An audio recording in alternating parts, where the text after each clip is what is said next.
Nancy McEvers. Washington County is the second most popular county in Oregon, which has 36 counties in total. It is part of the Portland metro area and has the second most people. People like to live in Washington County because it is away from the busy towns and has beautiful scenery and lots of greenery. The best things about this area are the beautiful hills and mountains, the friendly people, and the old-fashioned houses. About 6 lakh people live there, making it the most populous Washington County in the United States. It has a rich culture scene and a lot of places to go hiking, walking in nature, or fishing. But unfortunately, it also has dark secrets, and our case takes place there. Nancy McEvers, née Pepper, was born in 1955 in Oregon. Lenore Pepper, Nancy's mother, was used to hearing people call her daughter sweet and beautiful. Everyone who knew her or met her for the first time said she was a nice person. Being the third child, Nancy was close to both of her sisters. Janet Aglidis, her older sister, and Diane Grill, her younger sister, both loved her. She often helped her mother and her sisters talk to each other. People liked to talk to her and spend time with her because she was kind and caring. She was always the most caring of her sisters, and her feelings to be a mother were very strong. So, when she got married to Randy McEvers, and had a son, she loved being a mom. The sisters' childhood dreams came true because Nancy loved both her own child and her sisters. All 3 sisters planned to bring up their children together. The 3 sisters all had their first children within 18 months of each other, which was just a coincidence. The plan was already in place to give them a happy, close-knit childhood. But in a sad turn of events, it would not be finished. In the end, January 2, 1983, was a cold winter morning in beautiful Washington County. Randall McEvers called the cops at 10:38 to tell them he was lost. Randall seemed very sad about the fact that his wife had killed herself. Deputies from the Washington County Sheriff's Office went to Southwest Rivendell Drive in the Durham neighborhood. Nancy McEvers, née Pepper's body was found with a gunshot wound to the head. The police found the body with help from the Oregon State Police Medical Examiner's Office and the Oregon State Police Crime Lab. Even though Nancy's wound was very bad and her chances of living were very low, rescuers rushed to get her to a nearby hospital. She was said to be dead almost right away. On the surface, it looked like Nancy McEvers killed herself. A Smith & Wesson handgun was found at the crime scene and taken by the police. Inconsistencies only started to show up when the cops started to question people. When the supposed suicide happened, only Nancy, her 30-year-old husband, and their 1-year-old son were at home. The scene of the crime made the detectives wonder if the suicide happened in a closed area or if Randall saw it happen. The questioning that came next set off danger bells. Before the police could move forward with the case, they had to wait for forensic results. When the cops got the reports back, the Nancy McEvers case was much more complicated than they had thought. As soon as the autopsy report, forensic tests, and ballistic tests came back, detectives knew there was something else going on. The Oregon State Police Crime Lab's medical reports soon showed that the case could not have been a suicide. There were way too many wrong things. People who have just shot a gun will have gun residue on their hands and clothes. This can be tested by taking a sample and putting it through a machine to see if there are any fused lead, antimony, or barium particles. The first thing that didn't make sense was that Nancy's hands didn't have any gunshot powder on them, but that didn't directly prove anything. This is because the residue can only be found 6 to 8 hours after the shot was fired, and it can be easily washed away if it comes in touch with other things. So, even though it was a big find, it wasn't enough. The second thing that didn't make sense was when the medical experts said that Nancy's wound was too big for it to have been a suicide. The farther away the gun's barrel was from the person, the bigger the wound. Also, the report said that the charred pieces on Nancy's clothes showed that she was struggling or trying to protect herself. Nancy, her husband Randall, and their 1-year-old child had been home alone. Randall didn't say that anyone else was there or that anyone had broken in, so it was only normal that the police found their main suspect. Randall was the first person the detectives questioned. After telling them the basics, he said that he and Nancy had been fighting over the gun, and he couldn't remember who had pulled the trigger because of all the chaos. When the police pushed further and asked the same questions again, Randall took back what he said, changed the story, and told the officers a new version. He told the cops he had just walked into the room when Nancy pulled the trigger. Randall walked into the room and saw what was going on, but it was too late for her to fight back. She had already shot herself. Both of these were the complete opposite of the other. It was important to find out what really happened, so the agents talked to Nancy's family, friends, and co-workers. Everyone thought Randall had something to do with her death in some way. The police just needed a few more pieces of evidence to figure out what was going on and build a good case against Nancy's husband. So, 2 days after the first questioning, the cops asked Randall to come in again. They couldn't get him to say anything. Randall's parents then went to the police station and told the officers that their son was ready to take a polygraph test to prove his innocence. However, Randall didn't show up for the test.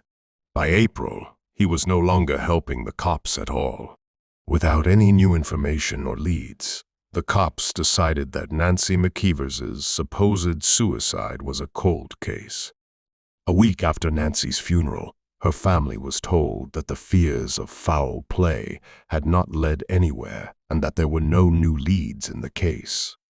So, the family did their best to move on from this sad time. After she died in 1983, not only did her son miss out on all the love that Nancy could have given him, but so did her whole family.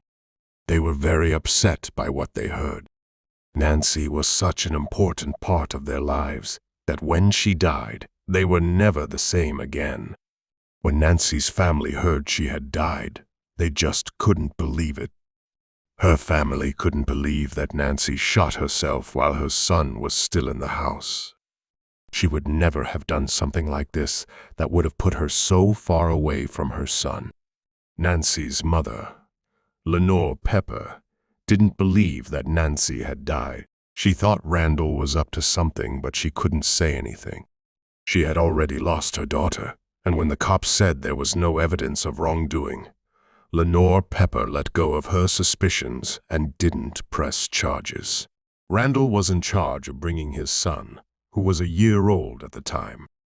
Lenore didn't want to make something happen that she didn't know how to deal with.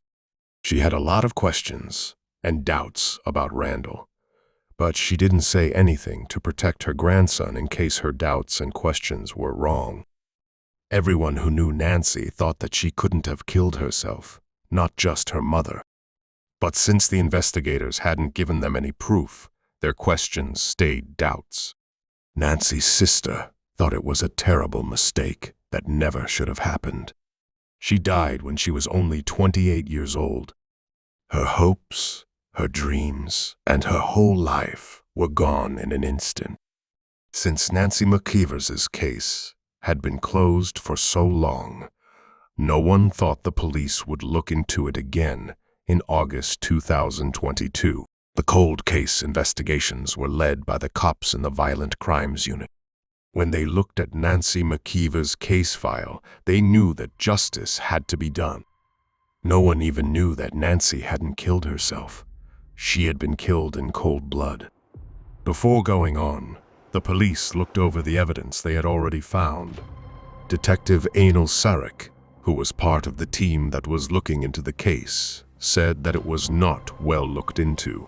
In the 1980, the police work wasn't very good, and since the agent in charge in 1983 had already died, there was no way to find out why the case went cold for so long. The Forensic Science Unit of the Washington County Sheriff's Office looked at the data from 1983 again, and the results were the same as the first time. It was totally ruled out that Nancy could have killed herself. Now, the cops thought that Nancy McEvers' death might have been caused by domestic violence. Investigators didn't tell the public about the new leads they were following because they didn't want to invade the family's privacy. Around 20 people were interviewed by the police. Some of them were deputies, detectives, firemen, and family members who were at the scene in 1983 or had a lot to do with the case. Nancy's story was still alive, even after 40 years. As more proof came to light, it became clear. After all these years, Nancy's file said that when the cops talked to people who knew Nancy and Randall, they found out that he had planned to kill Nancy because she wanted to get a divorce and leave him. One of the investigators on the case, Anil Sarek, was surprised that nothing was done in the 1980, even though there was clear proof. He said, "I can't tell you why they did what they did." But finally, things were starting to make sense, and Randall was slowly but surely becoming the most likely person to have killed Nancy McEvers. Randy was living in Tigard, an Oregon city 10 miles south of Portland at the time. In January 2023, the cops went to his house and asked him about what happened. He told the officers that hypnotherapy had helped him forget everything about that day. The cops had enough leads at this point, and they wanted Nancy's family to be able to move on. So, after talking to Randall, they sent the case to the Washington County District Attorney's Office for review. The information that Nancy's family had been using for the past 40 years was wrong. Even though the Nancy McEvers case had already had a lot of turns, the police were shocked to learn that Randall had killed himself on February 8, 2023. He also wrote a note saying that he had nothing to do with Nancy's death. Even though the DA's office couldn't look into the case anymore after Randall died, the cops thought that this was enough to put an end to it. The case of Nancy McEvers is finally over now that their main suspect has died. When the cops called Lenore in August 2022, it was a surprise. She couldn't believe that what she had been thinking about the death of her daughter was right all along. Lenore, Nancy's mother, thanked the police officers for staying with the case until the end. She wished Nancy's father was still alive so he could see the end of their daughter's story. When Lenore Pepper heard that Randall had killed himself, she said, "I feel like we got justice, but in a very strange way. But I don't know if I could have gone to a hearing every day at my age. So, we have to deal with it. We can't do anything else." Everyone liked Nancy, so when people heard that she had been killed in a brutal way, they felt a lot of different things. Her sister said that they felt all of their feelings all over again. But the whole family thought that Randall's suicide was just as much proof as his trial in court. He denied having anything to do with Nancy's death, but his own death turned out to be the acceptance that Nancy's family had been waiting for 40 years. The people who loved Nancy thought she had killed herself. They didn't know it at the time, but their first questions about her death were all right and led them right to the answer. Nancy's husband killed her. Even though the case has been closed, deputies from the Washington County Sheriff's Office are still looking for more details about how Nancy McEvers died. They want anyone with new and relevant knowledge to come forward and call detectives so that justice can be done for Nancy, who was thought to have killed herself all these years. You think Randall killed his wife, right? Why didn't the police of the 1980s build a strong case against Randall? Deanna Denis, Howland. On June 26, 2004, the body of a woman was found on a hill next to a picnic area at an Interstate 70 rest stop in Missouri. The only thing left of the body was the trunk. There was no head, arms, or legs. It was impossible to tell whose body it was in that condition. Even inspectors with a lot of experience were shocked by how the body had been cut up. Even though a lot of agents worked on the case, it took them 19 long years to solve it. Who was the victim, and why was he or she killed in this way? In today's story, we go to Wright City, Missouri, a small town in the Midwest with only 4,300 residents. Its location along the busy Interstate 70 has made it a hub for shipping and logistics businesses, bringing entrepreneurs and tourists from all over the state. But Wright City is a lot more than just a place where people go to and from. This historic downtown area has interesting shops and great places to eat, making it a great place to relax after a long day of sightseeing. The city's highly regarded school system cares about education and gives kids access to top-notch schools. Wright City is a great place to visit because it has both the charm of a small town and the conveniences of a big city. But like everything good, it had dark secrets that no one knew about. Wright City was calm on June 26, 2004. But the city was shocked when a repair worker found something horrible in a rest area near the busy Interstate 70. The maintenance worker saw something strange while he was cutting the bushes. He went to find out more about it, and when he did, he found a body without a head. The sight gave him chills all the way down his spine. He called the cops right away and told them what he had found. The town of Wright City was shocked by what they found. The only part of the body that was still there was the torso. Since the body parts were found in a remote area, detectives think the body was dumped there, but the person was probably killed somewhere else. But what they found made them wonder more than it told them. The torso was wearing a simple black bra, and on her body there were scars from an appendectomy and a section, but not much else. At the crime scene, detectives only found a knife and some DNA samples from the victim. After the crime scene was looked at first, her body was taken for an autopsy.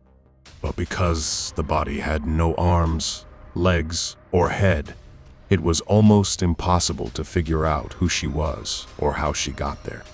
Since there wasn't much evidence at the scene of the crime, the cops relied on the autopsy report to find out more.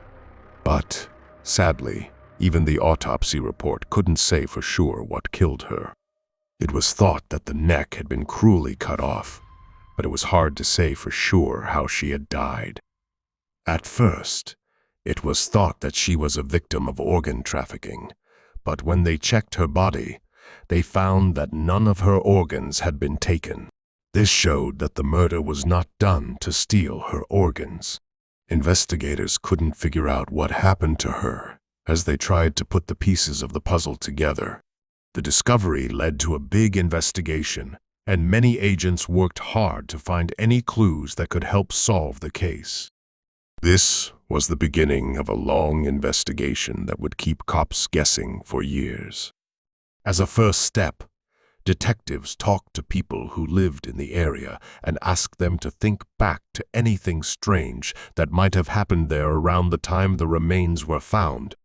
Some people who saw the area the day before the torso was found said they saw a white utility van. But even though that knowledge seemed useful, it did not lead to any new leads.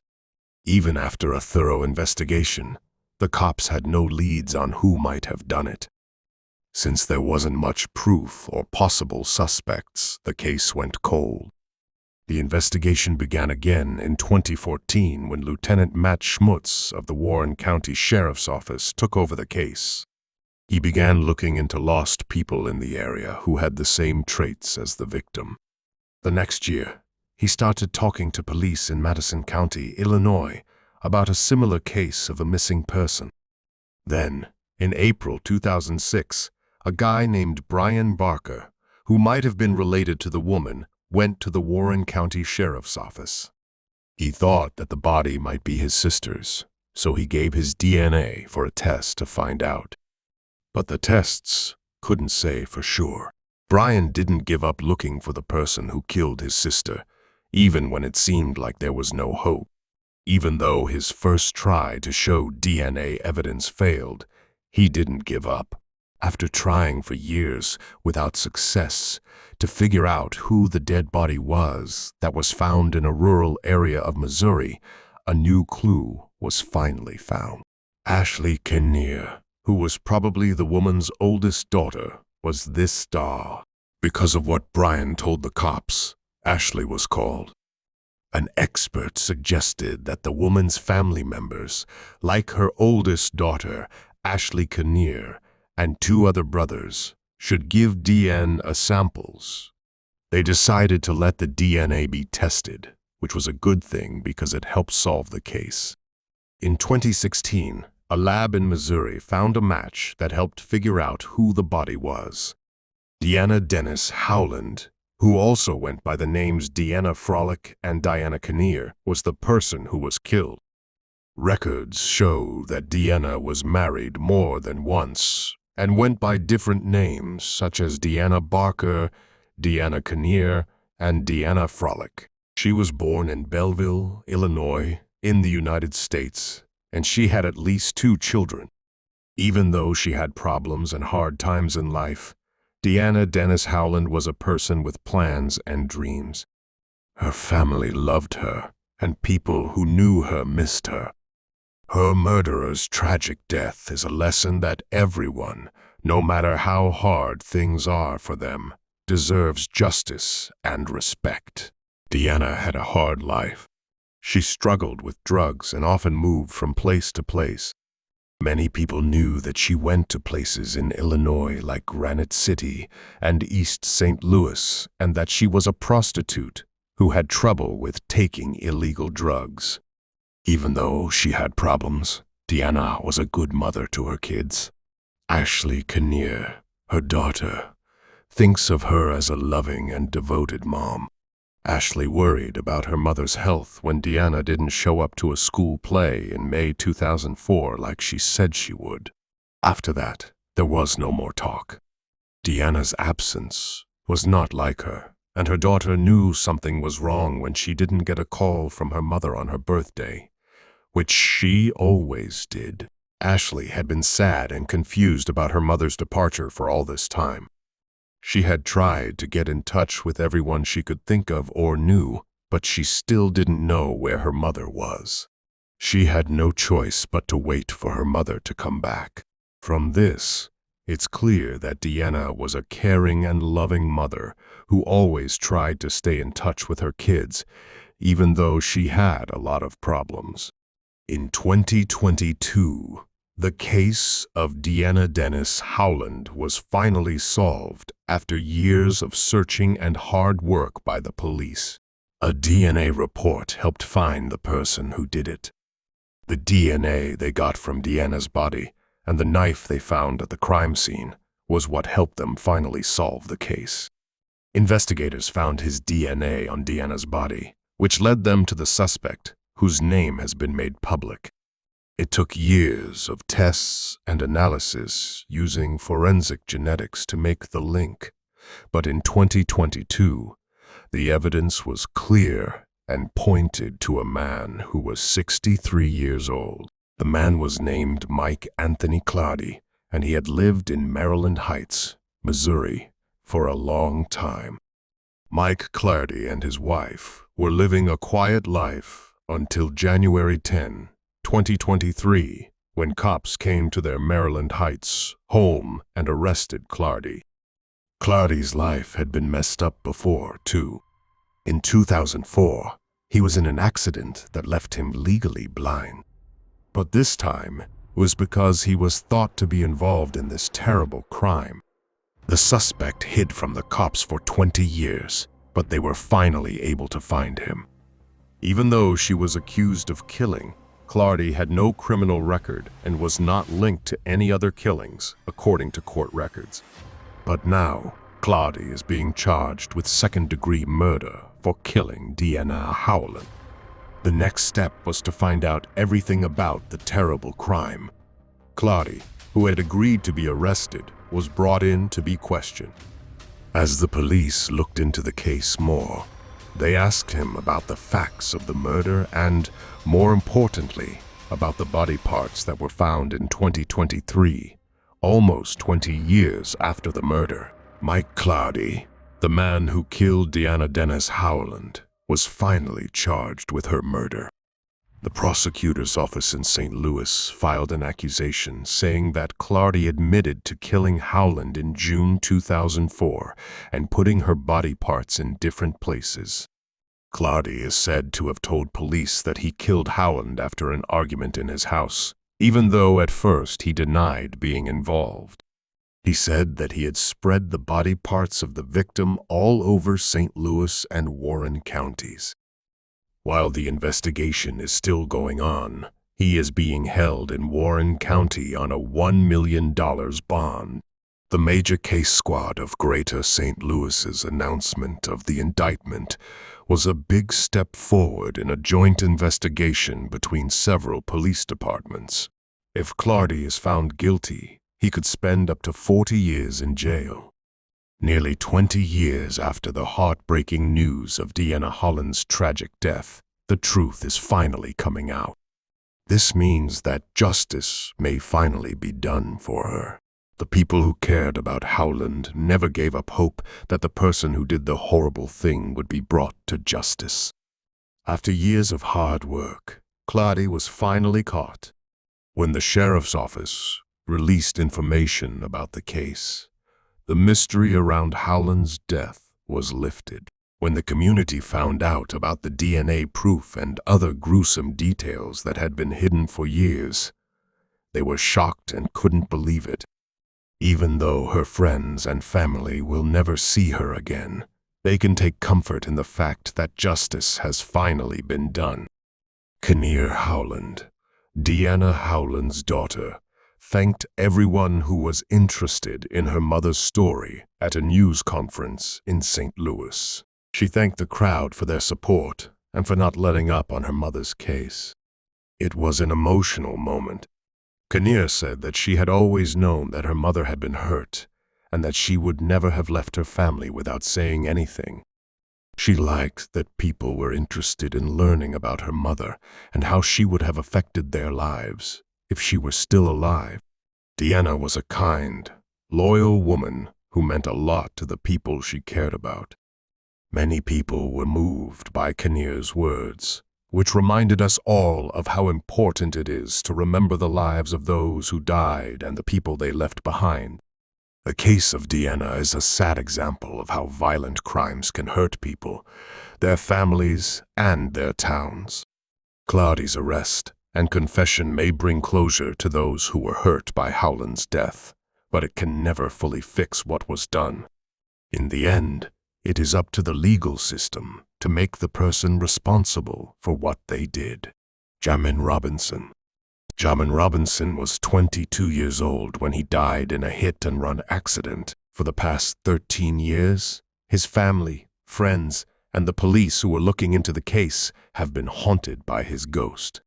In the end, the case was turned on its head, which led to the arrest of a person who didn't seem like a likely suspect. But the case didn't get turned on its head until a witness finally came forward and told the cops the truth. Jam and Laura Jackson were both born on March 31, 1989, in the sleepy, close-knit, rural town of Independence, Louisiana, in the southern United States. He grew up with his sister, Chastity Jackson, and they had a close relationship based on church and family. Jamin had always worked hard to accomplish his goals and get the things he wanted. He had a lot of friends and was always willing to help people who were having trouble. He was also a good artist who loved putting his thoughts and ideas on canvas. On one bad night, all of these hopes and dreams came to an end. On July 23, 2010, just before 11 o'clock at night, a young man called panic to say that he had found his friend, who was 21 years old at the time, asleep in a ditch near Kemp Street in Independence. When the cops and emergency medical services got there, they were confused by what they saw.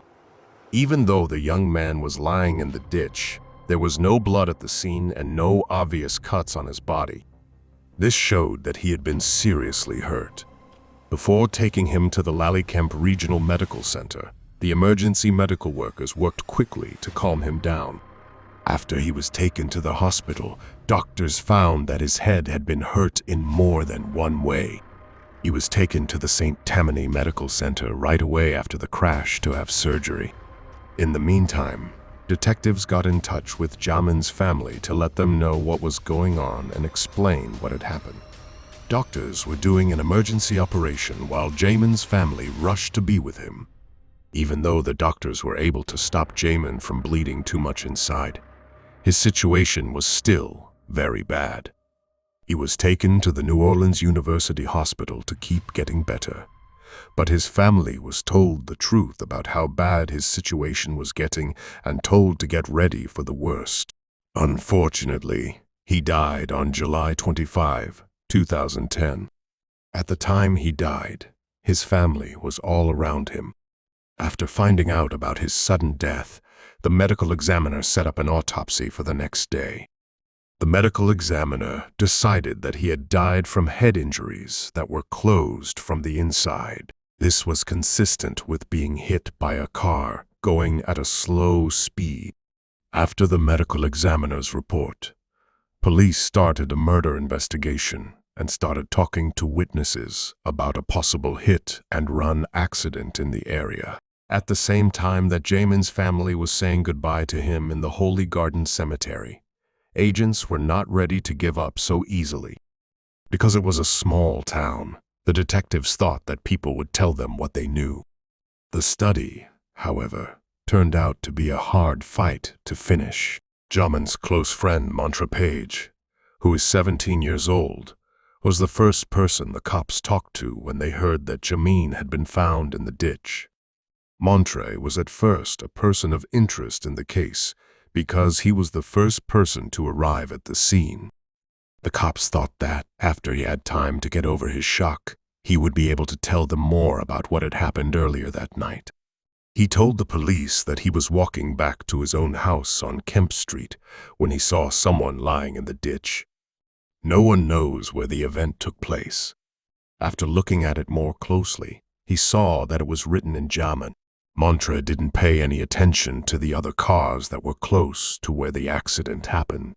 He told the agents the same thing he had already told. Because of this, they were left with more questions than solutions. Up until that point, they had been relying on Montre as their most reliable witness to the crime. When it didn't give them any new information, they chose to ask the public for help instead. On the evening of July 23, 2010, no one could say anything about what had happened or give any clues. The agents then went to the media to keep the story going by putting it in local newspapers and updating their social media sites. They did this in the hopes that the story would help someone remember who did the crime and lead them to that person. Chief Frank Edwards of the Independence Police Department said that there are no suspects or possible reasons for what happened right now. On the other hand, Edwards remained sure that someone in the neighborhood knew what had happened.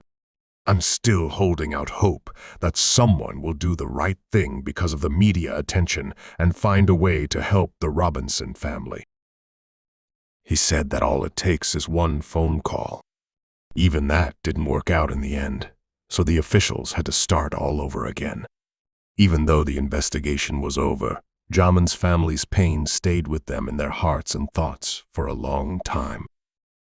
After working on the case for 7 years and going in circles, The Independence Police Department asked the Tangipahoa Parish Sheriff's Department for help in 2017 to follow up on the leads and maybe look at the case from a different angle. After 7 years of going around in loops, this happened. The Crime Stoppers arm of the sheriff's office helped with the investigation by setting up a tip line and asking people to call in anonymously with any information that might help. The head of Crime Stoppers, Jody Powell, said that Jamin's death was a tragedy and that the group's main goal was to help the family get justice. Since there were no new leads in the case, it was given to Mike Strickland, a detective who works in cold cases. Strickland was known for finding signs where most people thought they couldn't be found. In the year 2019, Strickland started the investigation and started carefully putting together what happened before Jamin died. He talked to a second coroner who looked over the reports and agreed that Jamin's injuries were consistent with those caused by a car going slowly. The detective asked his coroner for help. It is interesting to note, though, that it was also thought that someone could have hit Shaman in the back of the head during the fight, which could have caused similar injuries to the ones he had. Working with this second plausible answer, Strickland's plan was slow but steady, and it paid off when a witness with new information about the Jamin Robinson case came forward in January 2023. Investigators think that the witness finally came forward because he or she had been ashamed for a long time, knew who killed the young man, and wanted to get justice for everyone involved. The media's continued interest in finding out who killed Jamin also helped this move forward. Investigators have not yet released all of the facts of what the unnamed witness said he or she heard about the investigation. But the witness told the police that the hit-and-run idea was just a cover-up and that Jamin's close friend Montre Page was the one who killed him. The officers who were looking into the case were shocked when they found out that the suspect had been lying to them the whole time. At 30 years old, it was no longer hard to find Montre. Over the years since Jamin's death, Montre had become very active in the criminal underworld. On February 10, 2023, the Tangipahoa Parish Sheriff's Office found Montre in Chambers County, Texas. He had been working as a construction worker there for the past year. He was arrested because he didn't show up to court for a criminal case. He was charged with the second-degree murder of Jamin Robinson and sent to the state of Louisiana. Montre was caught on November 16, 2021, and charged with other drug-related crimes. The next day, he was arrested for killing Jamin. His sentencing has been moved back to November 19, 2021. Until then, he has to wear an ankle tag and stay at home. On the other hand, Montre was able to get rid of the band and get away to Texas. On February 27, 2023, he was given a 90-year prison term for charges like having and selling illegal drugs, having and illegally using controlled dangerous drugs, and having guns or carrying concealed weapons as a convicted felon. In the end, the law caught up with him, and this is what he had to do as a result. Some of the charges were for having and selling illegal drugs. Montre is in jail right now because he is charged with second-degree murder for killing Jamin Robinson. The fact that he is now an official suspect in the case is because of what eyewitnesses said and what new information has been found. Robinson's family is surprised and relieved to hear that Montre is being looked into as a possible suspect in his death. Chastity Jackson knew that Montre had been through a lot in the past. Montre was the name of our next-door friend. He goes to and from Texas a lot, and she said that she thought the police there had also charged him with some crimes.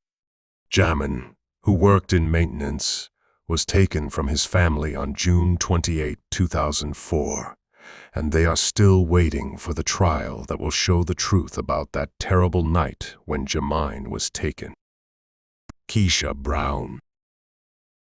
A local family finally has answers 18 years after a woman was murdered here in Las Vegas. Metro detectives connecting a convicted murderer to Keysha Brown's death. On October 19, 2004, a mother named Keysha Brown, who was 28 years old, was found dead in her Las Vegas home. Her body had been hurt and raped. There wasn't much evidence, and the cops couldn't find anyone who might have done it. The cops never forgot about Keysha, even after the case was over. A few years later, the search for her killer started up again, and DNA tests helped shed new light on the case. So, who was this bad killer, and why did they do it? Let's look at Keysha Brown's situation. There is always something going on in Las Vegas. It has more people living there than any other place in Nevada. This desert oasis has become a place where people go to have fun and thrills because of its famous casinos, world-class entertainment, and never-ending nightlife. But there is a fascinating past behind all the glitz and glam. Gangsters and showgirls used to run the city, which is now the entertainment capital of the world. In this interesting city, police are looking into a terrible murder. We don't know much about Keysha's life, but she was born in the 1970s. We don't know much about her childhood, because we don't know the names of her parents, where she went to school, or if she had any brothers. But one thing is certain: in 2004, she was a young mother who lived in a small house on the busy East Flamingo Road. She was very proud of her daughter Kalia, and she would do anything to help her live a better life. It's also not clear what Keysha did for a living, but it's clear that she was a strong woman who didn't let life bring her down. Keysha was dated a man who was only known as her boyfriend at the time. Nobody knows what he had to do with Kalia. The events of Tuesday, October 19, 2004, will always be remembered by the people who knew Keysha. People didn't know who was driving the red car that pulled up in front of her flat that day. No one knew who he was or what he wanted, so he went right into Keysha's apartment without waiting. No one knows where Keysha's daughter was at the time, but she wasn't in the room and was safe somewhere else. The man was inside for a few minutes, and when he finally came out, he was carrying a bag. He quickly ran back to his car, turned on the engine, and sped off into the night, leaving whispers in his wake. People who saw him later said that he was black and big. 7 minutes before 7 o'clock, Keysha's boyfriend went to her room, eager to see his beloved. But when he knocked, no one opened the door. He made an unhappy face and tried to turn the handle. Surprisingly, it was easy for him to turn. He knew something bad was going to happen when he opened the door to his room. He called Keysha's name, but she didn't answer. His voice filled the quiet apartment, but he never heard back, which made him worry even more. As time went on, he went from room to room, looking for the flat. In the bathroom, she was still in the tub, but she was hiding under a pile of clothes. He jumped when he saw that something was very wrong. As he got closer, he could see that she wasn't moving and that she wasn't breathing. He could also tell that she had been stabbed because of the blood on her. He looked for a heartbeat, but couldn't find one. When Keysha's boyfriend saw how bad things were, his heart started to beat faster. He knew he had to act quickly to save her, so he set off an alarm. As soon as it happened, neighbors came into the room, worried. When people heard the noise, the next few minutes were a blur of chaos and confusion, as many people quickly called the emergency line to tell what had happened. It seemed like time stopped while they waited for help. The event was reported to the Las Vegas Metropolitan Police Department at 7:13 p.m., and they went to the flat right away. They got help when it came, but it was too late. Keysha had no one to help her. Her body was carefully taken out of the room and put somewhere where it could be seen. The police knew they had a lot of work to do when they got to the scene of the crime. They carefully took DNA evidence from the scene and put it away because they thought it might be the answer to the puzzle. They also started asking Keysha's boyfriend and anyone else who might have seen or heard something. During one of these questions, they found out that a strange man in a red car had been seen going to Keysha's apartment. From what people who had seen him said, the police couldn't get rid of the feeling that this man had something to do with Keysha's death, but they didn't know much about how he looked. No one could see him well, and there were no security cameras to help them figure out who he was. But the cops kept trying. They went all over the neighborhood, knocked on doors, and talked to anyone who might have known something. They knew that even the smallest piece of information could help them solve the case. Keysha's autopsy results came back quickly, and to say the least, they were sad. The Clark County Coroner's Office did the exam and found that she had been choked, which was a very cruel way to die. Though that wasn't all. The investigation showed that Keysha had been hit, stabbed, and kicked before she died. People were shocked when they heard the news and tried to figure out how bad the crime was. The police kept looking for whoever did this, and they didn't stop until they found them. As the cops worked hard all day and night to solve the case, they couldn't help but wonder who the strange man was and what he knew about Keysha's untimely death. They tried hard to figure out what was going on, but they couldn't. Keysha's family was left to mourn and try to figure out who killed her so cruelly. The case went cold as time went on. In August 2022, the Las Vegas Metropolitan Police Department's Cold Case Unit was given the case of Keysha's strange death. The police department chose to look into the case again and put some of its most experienced officers on it. As the team started to look into the details of the case, Detective Dan Long found a new clue that had been missed before. He saw that some of the cases he had looked into in 2005 followed the same trend. Detective Dan had already worked on a case where 3 young women were killed on different days and had nothing to do with each other.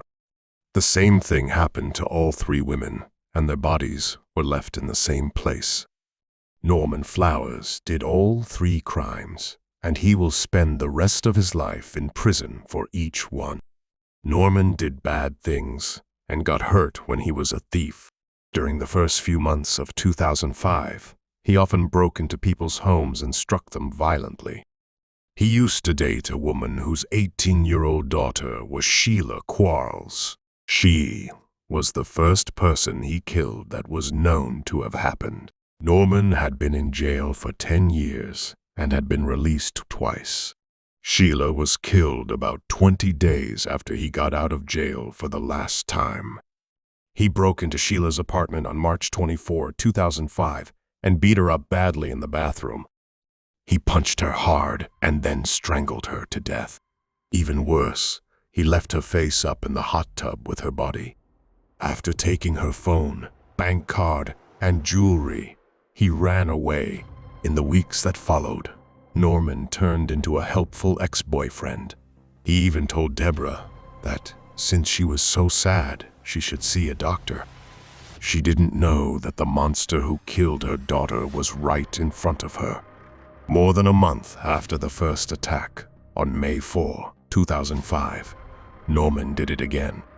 This time, he went after not just 1, but 2 women in just 8 hours. First, he broke into the apartment of a 45-year-old woman named Marilee Coote, who had the bad luck to meet a bad person. Norman beat her up with a stick and then strangled her to death. But he still had more to do. He went to the 25-year-old apartment of Rena Gonzalez and stayed there for a while as the night went on. Because Norman's blow was so hard, Rena, like Marilee before her, couldn't protect herself. Someone hurt her and tried to kill her by putting a phone cord around her neck. A few days later, the cops talked to Norman, but he said he had nothing to do with the terrible killings. But the facts were more convincing than his lies. The cops were able to find him because of the DNA they found on Marilee's body. He was caught on June 6, 2005, and charged with killing Marilee. That ended his rule of fear. There was a lot of proof against Norman that linked him to the deaths of Sheila and Rena. Norman was taken to court in 2008 because he had killed Sheila. The prosecutors wanted to kill Norman, so his family asked the court to spare his life. People said that when Norman was young, he was beaten and raped, which scared and scarred him. Even though Norman's family said he wasn't guilty, the judges found him guilty and sent him to jail for life without the chance of parole. In August 2011, he got 2 more life terms for killing Marilee and Rena. Detective Dan's heart was beating fast as he read about Norman's terrible deeds. Deep down, he thought that this man had something to do with Keysha's unsolved death. He knew that to make an arrest, he needed hard proof, and DNA testing was the only way to confirm that what he thought was true. Detective Dan quickly put the evidence from Keysha's case into a package and sent it to the DNA lab. He was eager to find out what happened. He was still determined to make Keysha's family happy after all these years. The pieces of proof that were sent to be checked have not been named. As the days changed into weeks, Detective Dan and his team became more and more worried. They knew it was important to find Keysha's killer for both justice and their own peace of mind. On December 21, 2002, they finally got the call they had been waiting for. Since the numbers were clear, it was easy to see what needed to be done. The DNA from Keysha's case matched the DNA from Norman. They spent years looking for him and finally found him. They couldn't believe that he had been there the whole time. From the facts, it was also clear that Keysha was Norman's first victim. After this, the officers started to think of ways to bring Norman to justice for the murders. He was in Nevada's high desert state prison serving 3 life sentences, so they didn't have to look for him. The agent got the order to arrest Norman on February 23, 2023. The charges were very serious and included murder, sexual attack with a deadly weapon, and theft with a deadly weapon. The cops were determined to find Norman and make him pay for what he had done to Keysha. It didn't matter what he was doing or where he was. As soon as the cops heard that Norman had been arrested, they called a meeting for the same day. Keysha's family was asked to come, and when Kalia, Keysha's daughter, arrived, she was sad and crying. She thanked the cops for making her feel like she could move on with her life. Keysha's death is sad because it shows how dangerous our communities can be. Even though Keysha's death was very sad, her family and friends were comforted by the fact that Detective Dan and his team never gave up trying to find the truth. But the case also makes people wonder what's wrong with our justice system and why we need better ways to keep people from getting hurt and help those who have. Laurel Mitchell. The night of August 6, 1975, was supposed to be a fun night out for Laurel Mitchell, who was 17 at the time. Then, around 10 o'clock, after she left work, she just disappeared. As the hours went by, her family and friends feared more and more that their worst fears would come true. The dead body of Laurel was found floating in a river the next day. The sad news broke the hearts of her family and friends, and the whole small town was in shock. The case was still open for 4 years until new information came to light. Then, what did happen to Laurel on that terrible night? Who and why could have hurt the teenager? Now, without further ado, let's get into this puzzle. Today's study will take us to North Webster, a small town in Keysha County, Indiana. It is known for its beautiful views of the lake, and its many outdoor activities. The North Webster Community Public Library is a hub of activity. It is in the town and helps both residents and visitors. It also has a number of parks, like the well-known North Webster Town Park, which has a beach, dining areas, and playgrounds. On May 24, 1958, in the town of North Webster, Laurel was born to Richard and Wilma Mitchell. She has a sister named Sarah Mitchell, who is 5 years younger than her, and a brother named Bruce Mitchell, who is 5 years older than her. Even though they sometimes fought, Laura and her siblings had a close bond that only grew stronger over time. Laurel became a well-liked person in the neighborhood, where everyone liked her friendly attitude and warm smile. Her always friendly nature and loving heart were two of the things that people liked most about her. She always went out of her way to help people and make them feel valued. She was very kind and caring. The neighborhood kids loved Laurel the most, and it wasn't strange to see her surrounded by little kids whom all wanted to be liked by her. Laurel was good at many things, but singing may have been her biggest passion. She had a beautiful voice from a young age, so it wasn't a surprise that she was a key member of the church choir in her neighborhood. But that wasn't the end of Laurel's love for music. She was also a skilled dancer who took lessons at a nearby facility to improve her skills. Laurel didn't just dance and listen to music for fun. They were her way of life. She put her heart and soul into every act, big or small, because they gave her a sense of purpose and fulfillment that nothing else could match. At the age of 17, Laurel was about to start her last year of high school at Wallace High School. Still, he decided to start working at the Cokesperian, a small restaurant in Epworth Forest, before the new school year began. She thought that working at the restaurant was the best way to learn useful skills and make some extra money. She was adamant about making the most of every chance, so she did the job with all the energy and enthusiasm she could muster. She quickly became the most liked person among both the staff and the customers. By 1975, Laurel was living her life to the fullest. She was good at her job, had a good friend, and had a bright future ahead of her. But she didn't know that fate had other plans for her. The Mitchell family started their day on August 6, 1975, when the sun came up. They didn't know that a disaster that would change their lives was just around the corner. Early in the morning, Laurel, Sarah, and a friend who was staying with the family started doing their morning chores with joy. Bruce, the older brother, was already married and in the army in California, so he wasn't at home. Richard and Will may have gone to their different jobs as soon as they said goodbye to their girlfriends. In the middle of the afternoon, Laurel also went to work. She got to the Cokesperian early for her shift and was happy and ready to take on the day. As she met customers and did her work, it seemed like time went by quickly. Before she knew it, 10 o'clock came and her shift was over.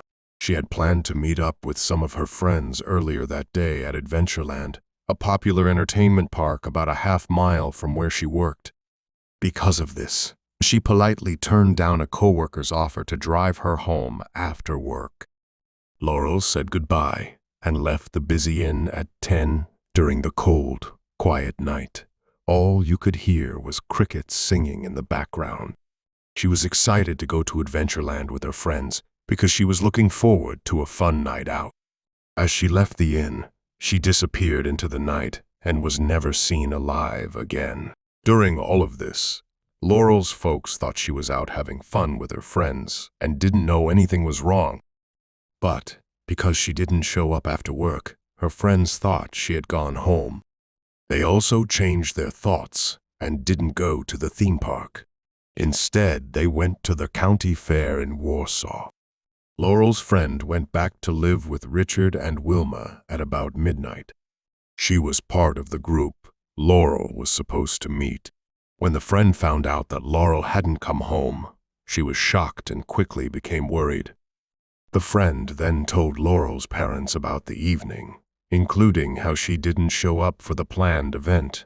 As soon as they heard what Laurel's friend had to say, their hearts sank. They just knew that something wasn't right. Laurel was always responsible, so she would never stay out past her bedtime without telling her parents. Richard and Wilma gave each other worried looks as they thought about what to do next. They decided to give it more time and wait for Laurel to get home. Still, as the minutes turned into hours, their frustration grew, and they knew they couldn't keep waiting in quiet. Something had to be done. AM had to wait for a short time.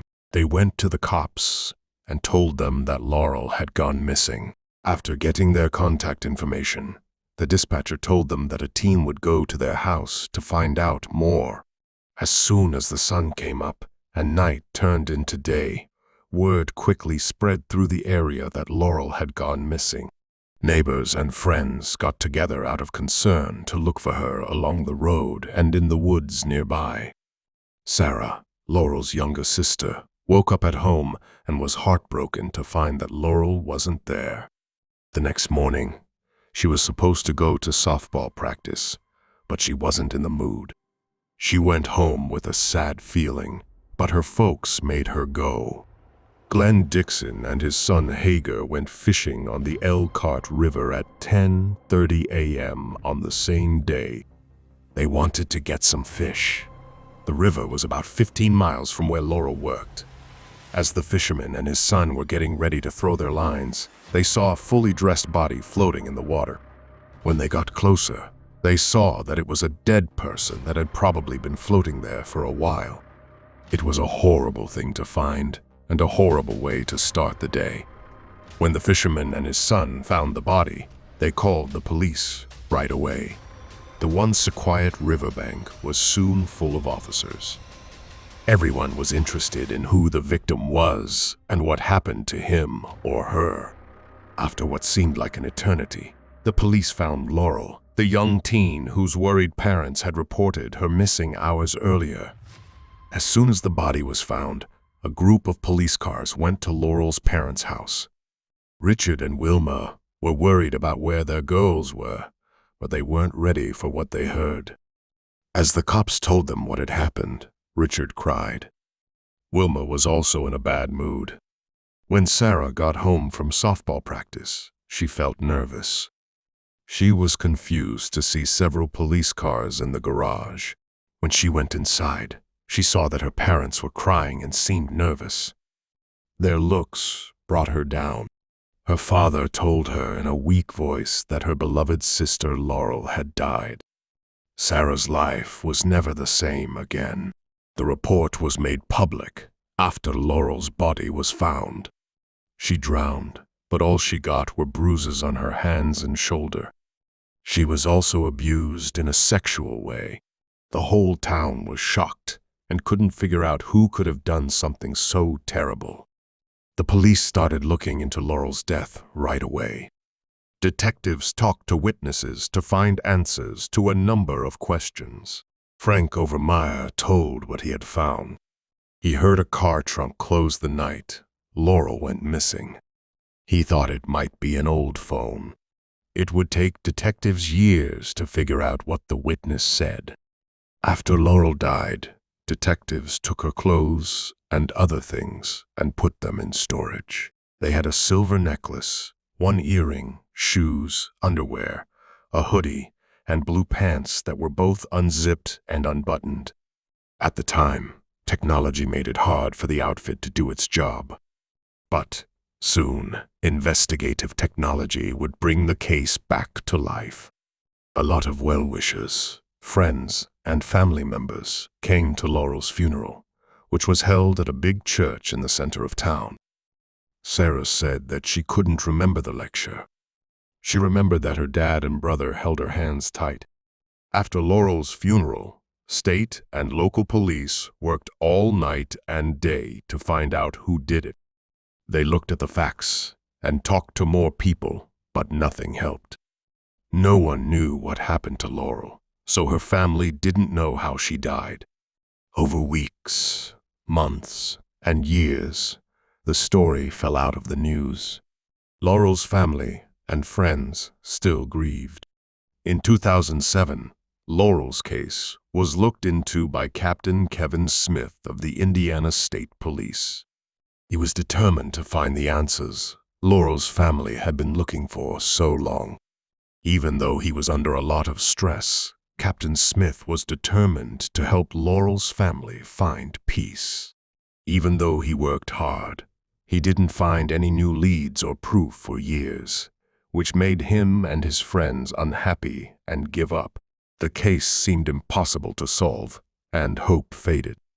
Richard and Wilma, Laurel's parents, did everything they could to keep the public aware of what was going on with their daughter, hoping that someone would come forward with information that would lead to an arrest.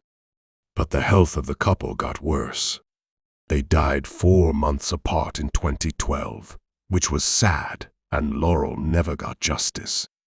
A sad death came to a couple who had spent their whole lives trying to find answers and peace for their daughter.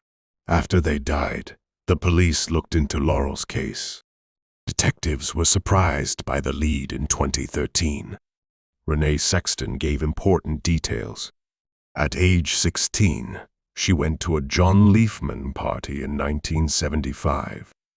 On the way home, John told her something that really shocked her.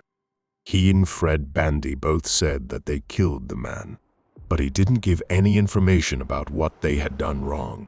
This knowledge was very interesting to the detectives, and it might be important to Laurel's case.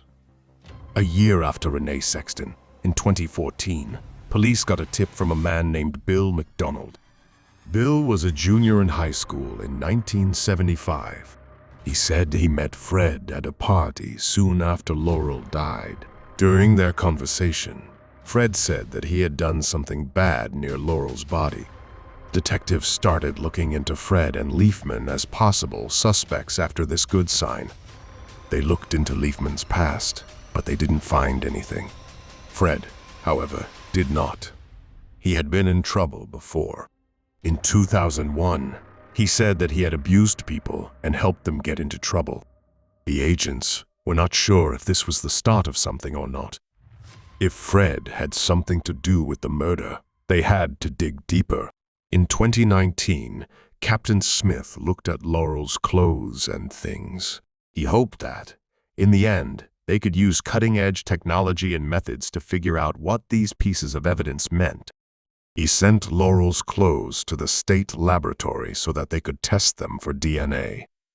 Forensic scientists spent weeks looking at the data and came to the right conclusion. The DNA of the shirt was male. They wondered if this was the big break. The DNA profile helped Captain Smith and his team narrow their search to Fred and Leafman. In December 2022, a detective went to Fred's home in Indiana. They wanted a piece of his DNA. Fred greeted them, but he didn't seem to know why they were there. The detectives took a deep breath and explained why they were there. He even gave them a DNA test on his own, which surprised them. After taking a sample of Fred's DNA, the detectives thanked him and left. On January 13, there was a break in the case. In this dream, the agents were surprised by Fred's DNA match. He had a 1 in 13 billion chance of being the source of the DNA on Laurel's shirt. The detectives were thrilled that they were getting closer to solving a case that had been bothering them for almost 50 years. Using DNA proof from the crime scene, they got a warrant for Fred's arrest right away. Their work kept going. They needed more proof to find him, and Leafman guilty. They got permission to search the homes of both men and take Leafman's DNA. Fred had an old car from 1971 when Laurel was killed. With this knowledge, the police were able to piece together what happened to Laurel's. They thought Fred and Leafman put her in the car, drove her to the river, and let her die. Everyone involved in the case was shocked and horrified by what happened. On February 6, 2023, Fred and Leafman were taken at their homes for murder in the first degree. When they were caught, they were 67. Captain Smith shocked Laurel's sister Sarah and her brother Bruce when he told them that 2 men had been caught for their sister's murder. They were happy about the breakthrough, but she wished her parents could have been there to see it. On February 28, 2023, Fred and Leafman pleaded not guilty in Noble County Court, but the proof was very strong. Both of them were told to go to jail without bail in Noble County. There will be a pretrial hearing on April 24, 2023. Sarah is still sad about what happened to her sister, and even though she knows justice will be done, she admits it might not be enough. Sarah said she's glad they'll be punished so they can't hurt anyone else, but she's still dead. After 40 years, the murder of Laurel was solved with the help of technology and police work.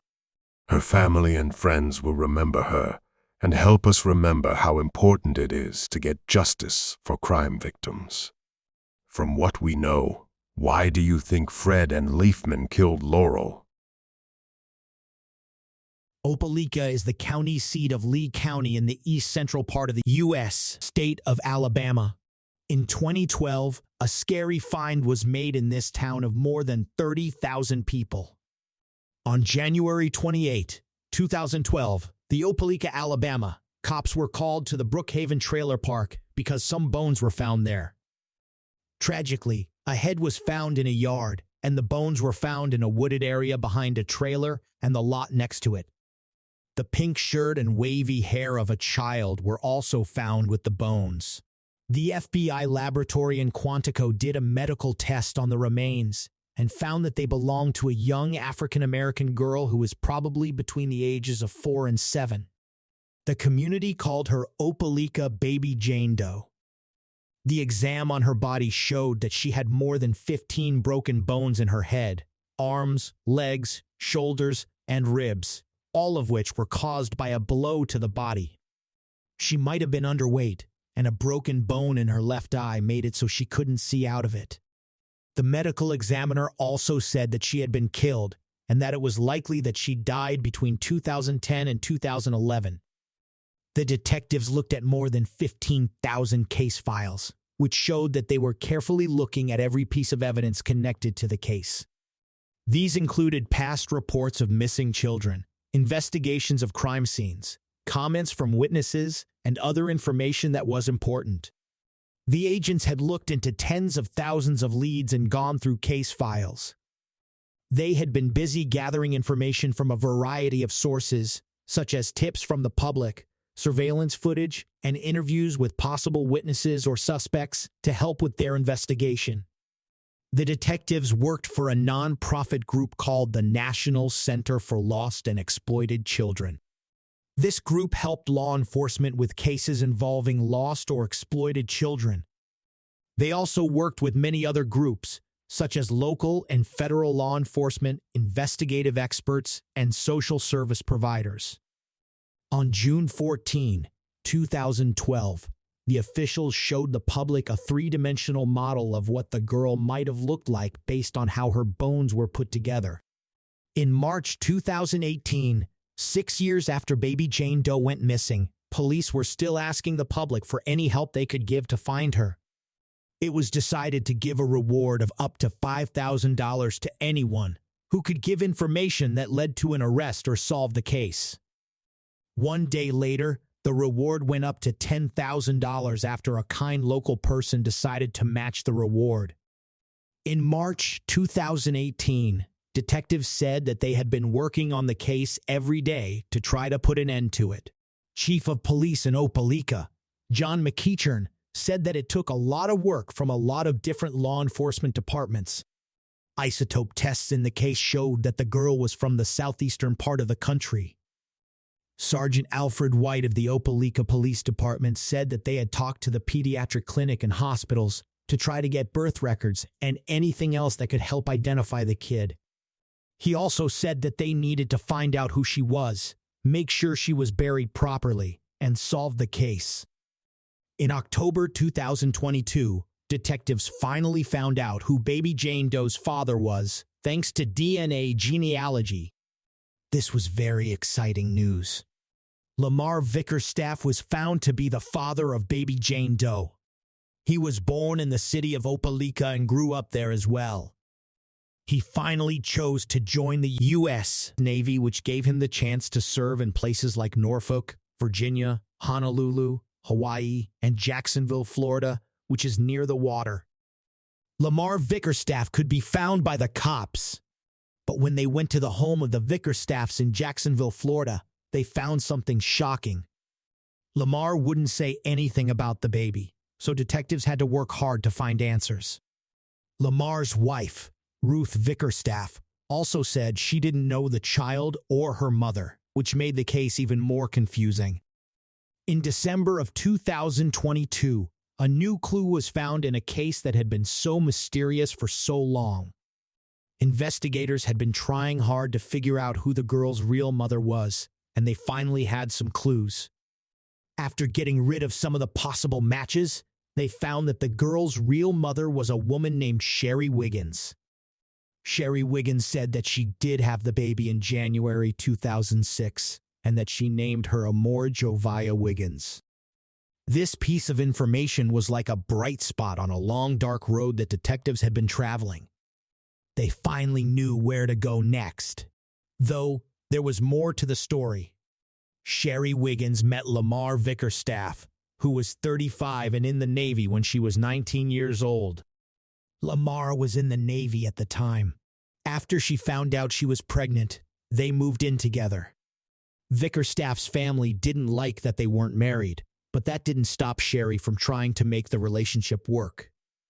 In January 2006, she had a girl and named her Amor Jovia Wiggins. When Vickerstaff got physical with her during a fight, Wiggins knew things were getting dangerous. Vickerstaff didn't step up to be a father to their child after she moved out. Wiggins took him to court to get him to pay child support, but she later changed her mind because she was having her own legal problems. She thought that her daughter would be happier with her dad and stepmother than with her. Wiggins said it made sense for Amor to be in a safer place. Wiggins says that she was staying with her daughter until the daughter told her that Lamar had moved to Hawaii with the Navy. Wiggins also said that when she called Lamar, he asked her why she was calling him on the phone and told her that he wouldn't help her see her child in any special way. He also said that she didn't care about the child and that the child was fine with them. Sherry says she went to court many times to try to get Lamar to let her see her daughter again and give her back custody. Sherry says that she has had to pay child support since 2009 and that it was the only way she could keep in touch with her daughter. Wiggins said that they had made her feel so bad about herself and that no matter what she did, the doors kept closing. She also said that she thought the best she could do was to keep paying her bills, which she never stopped doing. Wiggins also said that she had thought that one day she would be able to tell her daughter that she had never given up on her and that all she could do was take care of her financially, which is what she had done. She also said that she could still pay for her child even if she couldn't do anything else. Sherry didn't know her daughter was in trouble. She thought that Lamar and Ruth Vickerstaff had made her hate her, but she wanted to get back together with them when she turned 18. That didn't happen, which is too bad. In short, this was a big turning point in the investigation, and it was both a time of relief and interest. Finally, there was a name to go with the picture of the young girl. This gave authorities a place to start looking into her past. Detectives set out to find out what happened to baby Amor. To do this, they contacted schools and children's hospitals in the states where the Vickerstaffs had lived. They were shocked to find out that Amor had never gone to school or been reported lost. This finding brought up more questions than answers, especially since DNA tests showed that the baby's body had been hurt before, which showed that she had been abused and neglected. On January 17, 2023, the victim's father and his 53-year-old wife were charged with killing Amor Wiggins. The case's facts are shocking and upsetting. Detectives found that even though the pair lived in different states over the years, they never put the victim in school or reported her as missing. Because of this, arrest warrants were made for them. The fact that the Vickerstaffs had never been in trouble with the law in Duval County made the case even stranger.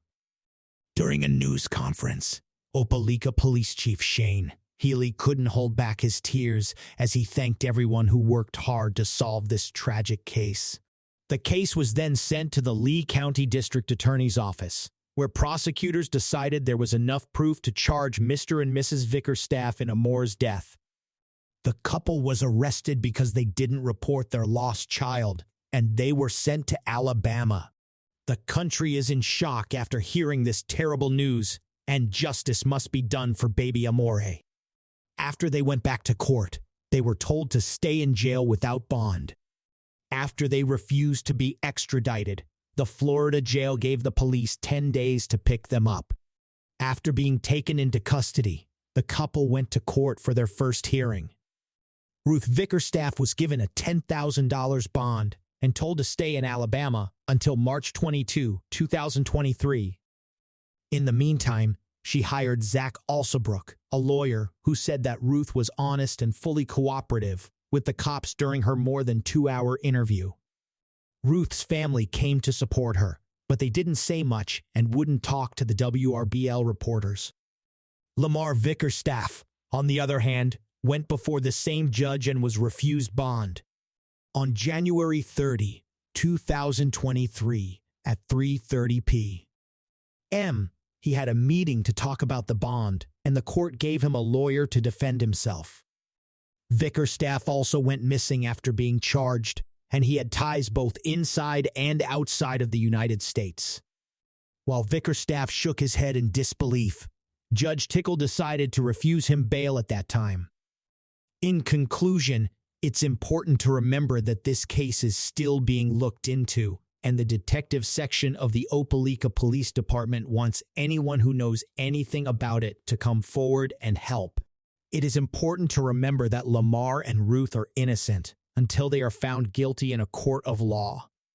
The idea that Lamar might have killed his own daughter is so sickening and upsetting that it makes me want to throw up. As the case goes on, the police are working hard to find out what happened and make sure that the victim and her family get justice. Let's hope that with the help of the community, the people who did this will be found and punished for what they did. Mary Mathis Davis was born in the United States on February 12, 1958, in the pretty town of Lexington. We don't know much about her youth, except that she had a sister named Lisa Hinkle, who was very important to her and with whom she had a lot of happy memories. Lisa can't stop thinking about Mary's smile and how nice she was to everyone. Mary had a special talent that made people feel comfortable when they were with her. Let's move right along to 1987. Mary was 29 years old at the time, and she and her husband Richard Davis had found happiness and were getting ready to settle down. As a pair, they were able to have 2 beautiful children, 1 boy and 1 girl. Mary had a lot of things to do at once. She had to take care of her family, but she also had to pay for her husband's needs and feed them. She had to do a lot of things. Because of this, she started working at Lanyard's Ace Hardware in Lexington. Even though they were having trouble every day, Mary's family was doing well. Mary's kids had everything they needed, and she was very proud of being able to take care of them. But just when it looked like everything was going as planned, something terrible happened. May 30th in 1987 was supposed to be just like any other day at the Ace Hardware store in Lexington. No one thought it would be anything other than what they thought it would be. Mary went to the shop that morning with her normal bright smile and contagious excitement, ready to take on the challenges of the day. She didn't wait around before going to work. Mary decided to give herself a break after she finished her morning tasks, so she went out to eat lunch. But when she didn't come back in the time she was supposed to, her coworkers began to worry. As customers and workers looked for any sign of where she was, the store became very confusing. Had she gone the wrong way? What terrible thing could she have done? As the minutes went by, they went from being confused to anxious, then worried, and finally in a complete state of fear. They didn't waste a single second and ran straight to the phone to call 911 and tell them that Mary was lost. They knew they couldn't keep Mary's family from knowing what had happened, so they called them again to tell them what had happened. When the cops heard that Mary had gone missing, they didn't waste any time. They started looking everywhere for any sign of the woman who had disappeared. But the search turned up nothing. There was nothing found. As the hours went by, the puzzle of Mary's disappearance grew, and so did the number of questions that needed to be answered. The pain in their hearts was unbearable, and they hoped and prayed that she would be found safe and sound. Mary had left her family behind. The day Mary went missing, May 31, 1987, is a day that no one in the town will ever forget. It was a day that will stay in their memories forever. The neighborhood police station got a call about an emergency just as the sun was coming up. According to what the caller said, a dead body was found behind the Winn-Dixie shop. Officers rushed to the scene, each of them feeling a mix of fear and joy as their hearts raced. It looked like Mary's dead body was already there, waiting for them to find it. The search was over, but the truth about what happened to her was just starting to come out. No matter how many times the police asked the workers at the food store, they couldn't find out anything. They were sad but determined to find out what happened, so they took Mary's body to get an autopsy in the hopes that it would tell them more about how she died so soon. The sudden news that Mary had died hit her family like a freight train. They would always remember what happened on that day. One family couldn't believe what they heard, and the news broke their hearts into a million pieces. After everything was over, they were only left with sadness and questions. A few days after Mary's body was found, the results of the autopsy were finally given. No one could have ever imagined that Mary would be sexually assaulted and then killed. The news sent shockwaves through the neighborhood, and the police knew right away that they were dealing with a killer. The people who were looking into Mary's murder didn't want to let the person who did it get away without punishment. They carefully looked at every piece of evidence that had been brought back from the crime scene. Unfortunately, the technology available at the time was limited, so they couldn't get any further in their research. Even though this happened, the cops did not stop looking. Even in the middle of the night, they kept working and followed up on every hint and tip they got. They went around the area and talked to people who might have seen something.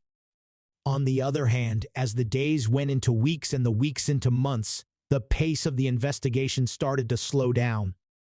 The study was stopped in the end because there was no new information. After being looked into for a few years, the case of who killed Mary got a new start in 2022 when a different group of agents took over. They sent the physical proof to the North Carolina State Crime Lab so that it could be looked at.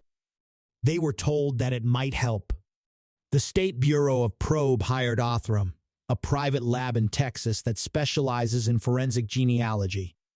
After that, DNA evidence from the case was sent to Othram. His team of scientists worked hard day and night to create a genetic profile of a male suspect in the case who had not yet been named. The team worked hard for a few months on every part of the investigation before they were finally able to figure out the name of the mysterious criminal. Russell Grant Wood was found to be a guy who should be watched out for. After all of these years, the study finally came to an end when this information was found. Unfortunately, it was found out that Wood died in 2013 when he was 58 years old, so justice will never be done. He would have been charged with murder in the first degree, kidnapping in the first degree and rape in the first degree if he had been found living. Mary's family thanked them for their hard work in solving the case. On October 29, 1990, William Newton, a gay adult video star who was 25 years old, was found dead and cut up in a trash can. This shocked everyone in Los Angeles. Even though the cops tried hard, they couldn't figure out who killed the man. However, a few years later, a group of amateur detectives set out to find the truth. Through hard work and dedication, these detectives found the killer, who had been hiding in plain sight the whole time. This story takes us to Los Angeles, a busy city in Southern California that is famous for its Hollywood sign, its world-famous beaches, and the movie stars who walk the streets. July 26, 1965. William Newton was born in Eau Claire, Wisconsin. Richard Harriman was his father, but they were never married. Newton's half-sister, named Oliver Michelle, was born 6 months after he was born. As kids, the two were practically inseparable. As he got older, Newton found that he loved art and often used his free time to write creatively. His songs showed what was in his heart, and his mind ran wild. He also did well in school and got an A. Newton didn't like how quickly things changed, but over time, he started to get used to it. Newton could only finish his rookie year of high school in the city of Ladysmith, which is also in the state of Wisconsin. Richard once talked about his son Newton to the press. Newton lived in the city where he was born for most of his childhood. There, he went to grade school and middle school. Newton was only 16 years old when he decided to move in with his father. He was sure that his father would accept him with open arms. But when he went to Richard's house in Eau Claire, he got a shock instead of the warm welcome he had expected.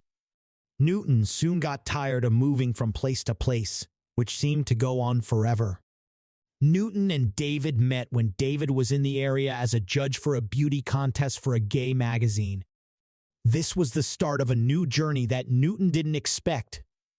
As an adult film producer, David was good at making gay adult movies. David saw that Newton had talent and took him under his wing. He introduced him to the business and helped him get parts in many of his movies. In 1987, Newton and David's business relationship turned romantic, and the two went on to start their own company called London Ray Productions to make adult movies. When the money started coming in, Newton and David could start living like kings. Newton joined the company and used his skills as a movie director, makeup artist, and set designer. He made movies under the name Billy London and then acted in a number of them, including Billy London and Billy Porter. They often made movies in their apartment, and Newton would change the way the rooms looked to make it look like they were in different places. One evening, when a poor man opened one dumpster, he got the biggest surprise of his life. He looked at the trash and saw a human head sitting in the middle of it. The rest of the body was nowhere to be seen, but the poor man could see a pair of feet carelessly thrown next to the head. He couldn't take it all in, so he quickly sounded the alarm to tell others about the horrible situation. Shortly after police officers pulled up in their cars, the severed head was found, and Newton was quickly found to be the owner. On the day of the murder, Wendy Burnt was one of the first police officers to arrive at the scene. She was shocked by how brutal it was. Wendy said that the results of Newton's autopsy showed that he was high on methamphetamine before he was killed, and there was proof that he had been strangled before his head was cut off. Detectives started looking into what had happened to Newton and how he got to be in such a bad state right away. Wendy was in charge of the group of detectives who were working on the case, and she made sure to give it her all. Wendy says that in the months after the murder, the police looked into all of the tips they got, but none of them turned out to be helpful. No one seemed to know who killed Newton or where his body parts were. Detectives didn't have much to go on for a long time, and in the end, the case went cold. In 2005, 15 years after the murder, the Los Angeles Police Department said it was trying to restart the case. But this time, too, the investigation didn't really lead anywhere, and everything went quiet. The story was back in the news again at the end of the next year in 2006. This time, a reporter named Mickey Ski said that Newton's father had called him and said that the authorities had ignored the investigation into his son's death and could have done much more to try to solve it. Richard died at home on May 30th, 2011, at the age of 65. He never got to see justice for the death of his son. In 2020, Christopher Rice and Eric Shaw Quinn, who were best friends and both writers, became interested in Newton's death. Christopher learned about the case when he read about it in a story about adult entertainment. Since then, he hasn't been able to forget about it. Eric and Christopher also started a podcast in 2012 called The Dinner Party Show, which they co-host with each other. Christopher chose to talk about Newton's murder on one of the podcasts because there had never been an arrest and no public clues had been found. He then asked the people in the room if they knew anything that could help solve the case. Christopher and Eric made a new episode of their podcast 2 months later. In it, they talked about some of the new information they had found since the last time they talked about Newton's death. Christopher says that a man who didn't give his name called him and said he had important information about the murder case. The man said he saw Newton the night before he was found dead in a dumpster. He said he saw him at the Rage Bar. There was no doubt that Dahmer fit the description of someone who would have killed Newton, but there was no way to prove it because Dahmer had already died. In 1994, a fellow prisoner struck and killed him by beating him up. When Los Angeles Police Department officer John Lamberti got interested in this case in 2012, Christopher kept hoping that someone with more information would come forward. When Detective Lamberti looked at everything his predecessors had done to solve the murder, he was shocked by how much work they had done. Detective Lamberti told the press that they looked into this case a lot. Lamberti also started to look at each point of view with more care. He looked up Newton's name on Google as one of the first things he did. In the search results, he found the Christopher and Eric podcast episode where they talked about Newton's death and thought Dahmer was the one who did it. Detective Lamberti became more interested in the case after he clicked on the link and listened to everything the two guys had to say. Later, he called both Christopher and Eric to set up a time to meet. Rachel Mason, a documentary producer, was working on her own secret investigation when she accidentally found out about Newton's murder. This made her even more interested in the case. This happened in 2017 when she was making a film about a gay shop for adults called The Circus of Books. She went to see Mike Sosmansky, an organizer and writer in the area, to get information for the movie. When Mike and Rachel were looking through one of Mike's notebooks, a torn newspaper story from 1990 about the murder of Newton and how the police had no idea who did it fell out and caught Rachel's eye. Mike had a bunch of old pictures of West Hollywood, and he told her she could look through them. During this time, Rachel remembered the story about Newton's death that she had heard from Mike. Rachel asked Mike right away what was going on, and he was happy to tell her everything he knew about the strange murder. She was interested in the story she heard, but she didn't give it much thought once she started working on the film Circus of Books. Rachel was so determined to find out as much as she could about this that she chose to ask the public for any advice or information they might have. At that time, she got a message from Clark Williams, who lives in Sherman Oaks and is a gay stay-at-home dad. Williams thought he could help Rachel fill in the blanks in Newton's life story because he had grown up in Eau Claire, just like Newton. Williams had a different view of what it was like to grow up in Eau Claire than most people. She set up a meeting with Williams because she was eager to hear what he had to say. During the meeting, she found out that Williams had first heard about Newton's death while looking through a Facebook group. He had found a post about the murder in 1990 by accident, and it caught his attention right away. Rachel was very happy about the new information and wondered if she had finally found someone who could help her figure out how Newton grew up. Williams said that after he met Rachel and told her everything he knew about the murder, he became even more interested in it. Detective Lamberti found out that Rachel and William were also interested in the case, and he quickly brought them in. William expressed that what he really wanted to do was to help tell Billy's story. He believed that Billy was representative of many young gay men and kids who grew up during that time.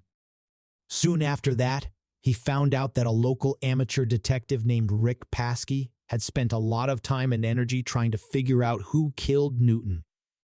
Williams was sad to find out that Rick had died, and there was no way to get in touch with him.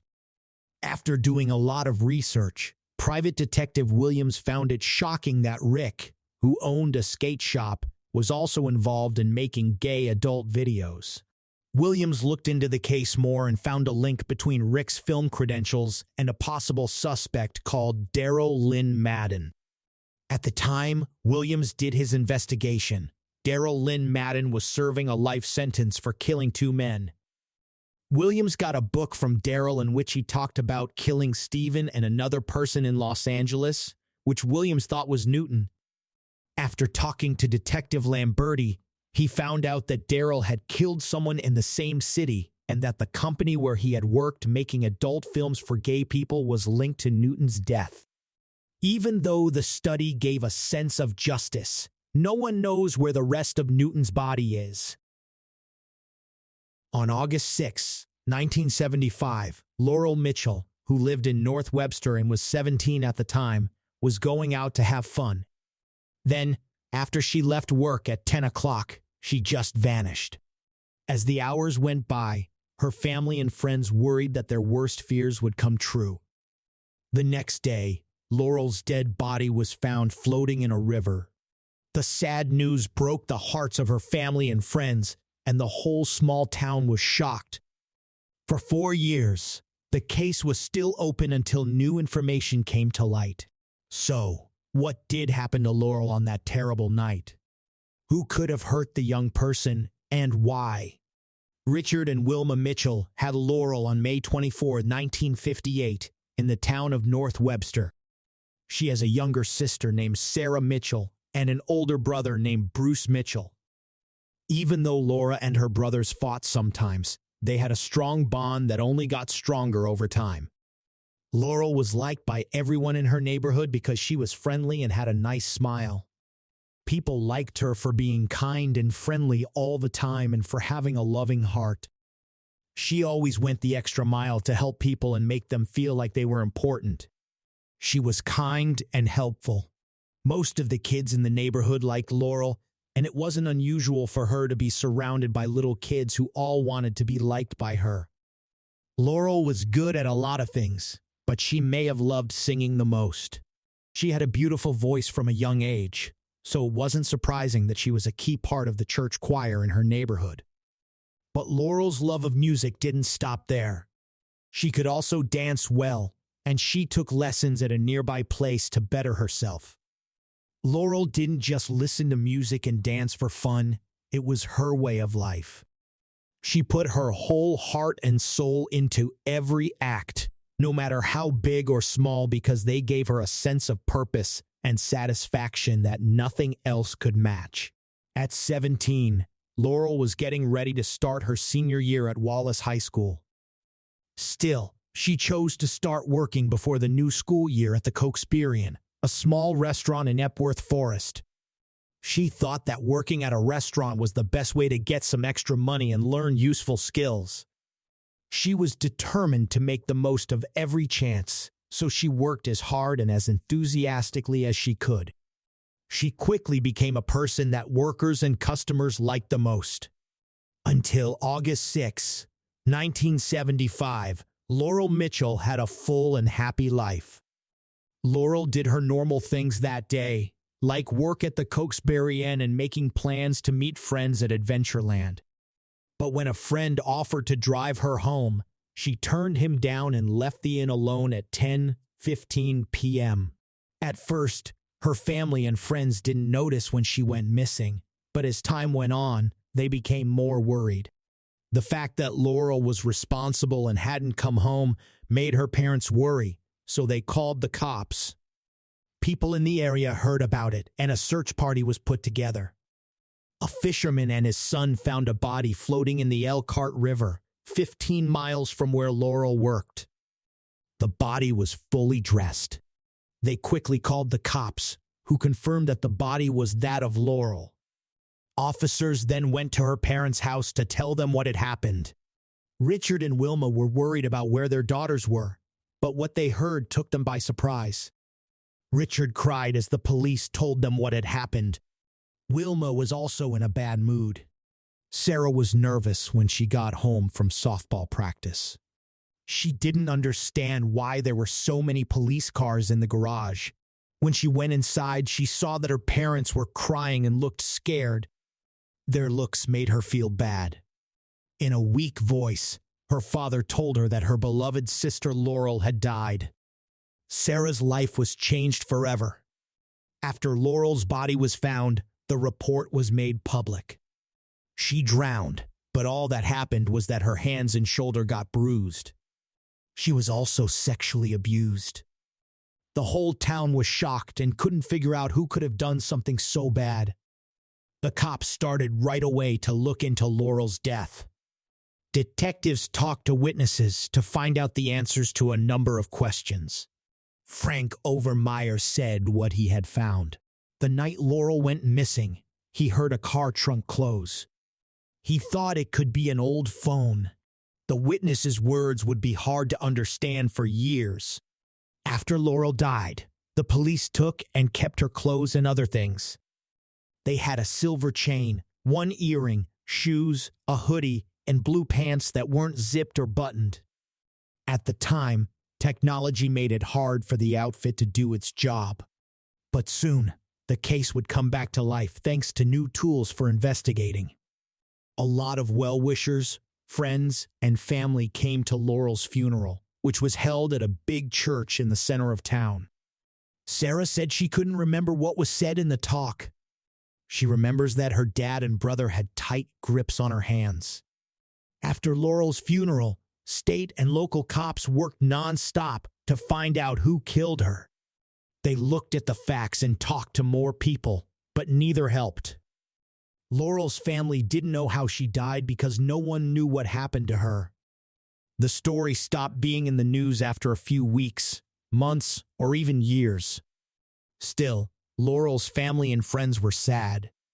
Captain Kevin Smith of the Indiana State Police looked into Laurel's case in 2007. He was determined to find the answers that Laurel's family had been looking for so long. Captain Smith was under a lot of pressure, but he was still eager to help Laurel's family find peace. Even though he worked hard, he didn't find any new leads or proof for years. This made him and his friends sad, so they gave up. The case seemed difficult to solve, and people lost hope. Richard and Wilma, Laurel's parents, did everything they could to let people know what was going on with their daughter, hoping that someone would come forward with information that would lead to an arrest. They both died in 2012, 4 months apart, which was sad, and Laurel never got the justice she deserved. A sad death happened to a couple who had spent their entire lives trying to help their daughter find answers and happiness. The cops looked into Laurel's case after they both died. In 2013, the lead was a surprise to the police. Renee Sexton gave important information. In 1975, when she was 16, she went to a John Lehman party. John told her something that really shocked her on the way home. He said that he and Fred Bandy killed the man, but he didn't say anything about what they did wrong. The officers found this information very interesting, and it could be important to Laurel's case. In 2014, a man named Bill told the cops about Renee Sexton. In 1975, Bill was a junior in high school. He said that he met Fred at a party soon after Laurel died. Fred told them that he had done something bad near Laurel's body while they were talking. After this good sign, the police started to look into Fred and Lehman as possible candidates. The diligent exploration of Lehman's past yielded no results for the team, yet Fred managed to unearth significant information. He had already been in trouble. In 2001, he admitted to hurting people and getting them into trouble. Agents need to look into Fred's role in the murder because they don't know if it's the beginning. Captain Smith sent Laurel's clothes to a lab to be checked for DNA. The DNA fitted a man's profile, so Fred and Leifman were the only ones left to look for. The match was confirmed when the detectives got Fred's DNA. They got a warrant for Fred's arrest, which was a 1 in 13 billion chance. Fred and Leifman were both thought to have put Laurel in a car, driven her to a river, and let her die there. Fred and Leifman, both 67 years old, were arrested for first-degree murder on February 6, 2023. Sarah and Bruce, who are Laurel's brothers and sisters, were shocked, but they wished their parents were still alive to see the progress. Fred and Leifman said they were innocent, but they were kept in jail without bail. The date for the pretrial hearing was set for April 24, 2023. Sarah is still sad and she wants justice, but she knows that it might not be enough. With the help of science and police work, the murder of Laurel was solved after 40 years. Her family and friends will remember her and remind us how important it is for crime victims to get justice. Redford is a charter township in the U.S. state of Michigan. It is in the county of Wayne. It is called the Charter Township of Redford by the government. The eastern line separates the city of Detroit and the township. In 2020, there were 49,504 people living there. Christina Castiglione was from Redford and lived with her folks. She was 19 years old. She had just finished from Redford Union High School and was known to be very involved in sports. Even though she wasn't married, she was very serious about her regular boyfriend. Castiglione worked as a clerk in the research department of the Detroit Edison Company, which showed that she was interested in a future in science. Before she suddenly went missing, Castiglione is said to have talked to an army recruiter and hinted that she might be thinking about joining the military. On March 21, 1983, Christina Castiglione's mother told police in Redford Township that she was missing. Christina was 19 years old. A week later, on March 29, 1983, the Livingston County Sheriff's Office got a tip that led them to find Castiglione's body in the Oak Grove State Game area at the corner of Fawcett and Fisher Roads in Livingston County's Deerfield Township. The condition of Castiglione's body was scary. Her body was found in a remote wooded area, only partly dressed. Detectives looked at the scene and found signs that Castiglione had been choked to death and sexually abused. This finding shocked the community and led to a large-scale search for Castiglione's killer. Because of how she died, many people in the neighborhood felt unsafe and worried about their own safety. During the autopsy in 1983, the medical examiner found DNA from a man. This DNA was saved in case it could help find a solution in the future. In response to the fact that male DNA was found during the autopsy, Livingston County Sheriff Mike Murphy said he was grateful for the hard work of the first police officers who came to the scene in 1983. He praised how well the evidence was kept and how well the crime scene was cleaned up. He said that these were important steps to make sure that the DNA evidence found during the autopsy could be analyzed and could lead to new information about the case. Sheriff Murphy said that the investigation into this case would continue with a renewed focus, and that the discovery of male DNA was a big step that could lead to a breakthrough in the case. He also thanked the medical examiner and the forensic scientists for being able to get the DNA evidence out of the body and keep it safe for all these years. But the case was not completely forgotten. The Livingston County Sheriff's Office put together a team to look into the case. The team included retired FBI agent Bob Getchman, retired Mackinac Island Police Chief Bill Lenghan, retired Livingston County Detective Edward Moore, and Detective Lieutenant Jim Lynch. They worked hard because they wanted to put an end to these cases, and they carefully went through all the evidence, not leaving anything out. Even though they had many problems along the way, they never gave up and kept looking for the truth. A county official named Young said about a decade ago that genealogical profiling would cost around $100,000, which was too much for the county to pay at the time. But the price has gone down a lot over the years, and the county was finally able to go for it in March 2020. The process was put into place because they got a grant. The genealogical profiling was done by Othram, a company with a genealogical team on staff that knows how to use genealogical data to find leads. The leads that Othram found were then given to the Livingston County Cold Case Team. The team used the information to look into the Castiglione murder case more. In May 2022, Othram's use of genealogical profiling and his subsequent work with the Livingston County Cold Case Team were key parts of the investigation into the murder of Castiglione. They helped them find important clues and information that helped them move the case forward. Through their investigation, law enforcement officials were able to find out that the suspect was named Charles Shaw. As part of the investigation, 3 different tests were done to compare the DNA of people from the same family. This allowed the person to be identified. Through the tests, a genetic link was found between Shaw and one of his living uncles. Once the link was found, police were able to put together a family tree that helped them narrow down the list of possible suspects. Based on Charles Shaw's genetic profile, they found that he was probably the uncle's nephew because they shared the same chromosome.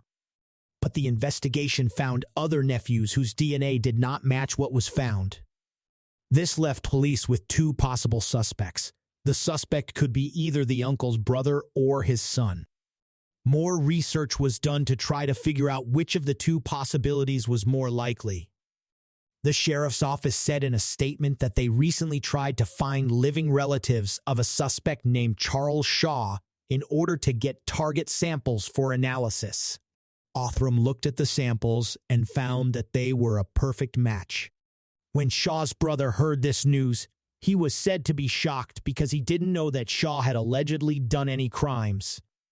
It's important to remember that Shaw's brother was older and in the military. At the time, he was accused of committing crimes, so he may not have known everything that was going on in Shaw's life at the time. Based on what Shaw's family told the sheriff's office, the office has also shared some information about Shaw's personal life. They said he was a sex addict whose life was troubled and who struggled with mental illness and figuring out who he was. This information might help us figure out why he might have done what is said to be wrong. A press release from the sheriff's office said that Charles Shaw had been in trouble with the law since he was young. In 1981, Shaw was arrested for trying to take someone away, which was one of the things mentioned in the release. In particular, he is said to have tried to take a woman from the parking lot of the McDonald's in Fowlerville. From the information in the release, it's not clear how this particular situation turned out. Like if Shaw was found guilty of trying to take someone away, or what kind of punishment he might have gotten. But now that more serious accusations have been made against him in recent years, the fact that he had this kind of interaction with law enforcement when he was young may be seen as a red flag. In 1973, the Livonia Police Department arrested Shaw because they thought he had broken into a house. In 1977, 4 years later, he was arrested again, this time for having drugs on him. Young cites sources that say Shaw was found guilty of a crime in Fowlerville in 1981. He was sentenced to 2 weeks in jail and put on probation. Then, in 1982, he found himself on the wrong side of the law once more. When he was apprehended for stealing women's shoes from a Commart store, these events demonstrate a pattern of criminal behavior over the course of several years, indicating that Shaw may have had ongoing issues with the law. During a news conference, Livingston County Sheriff Michael Murphy expressed his skepticism towards the sentence given to David Shaw for the assault of Castiglione, whose death was recently reclassified as a homicide. The sheriff believed that the sentence was too light for what he perceives as an aggravated assault, but acknowledged that he did not have all the details of the case from back then. As part of the investigation, police interviewed Shaw's former wife, who disclosed that he had confided in her about struggling with his gender identity and seeking counseling to undergo a sex change. However, investigators have not found any connection between Shaw and Castiglione or between Shaw and the Deerfield area where her body was found. Unfortunately, Shaw passed away in 1983 from accidental sexual asphyxiation, so he cannot be held accountable for Castiglione's death in the court system. Sheriff Murphy expressed his disappointment that justice cannot be served in this case due to Shaw's death, but the investigation will continue to gather more information and bring closure to the victim's family. The officials emphasized that the involvement of the Shaw family was instrumental in the successful outcome of the investigation. By working together with law enforcement, they were able to uncover critical evidence that led to the identification of the suspect. The release further highlighted that the use of genealogical DNA was a critical tool in solving this case. The officials expressed hope that this innovative technology will continue to aid law enforcement agencies in advancing their efforts to achieve justice for victims of violent crimes. In addition, the officials acknowledged the long wait for justice that the surviving family members of Christina Castiglione and other victims of unsolved crimes have had to endure. They expressed the hope that the resolution of this case would provide some measure of closure for these families and help bring them some peace of mind.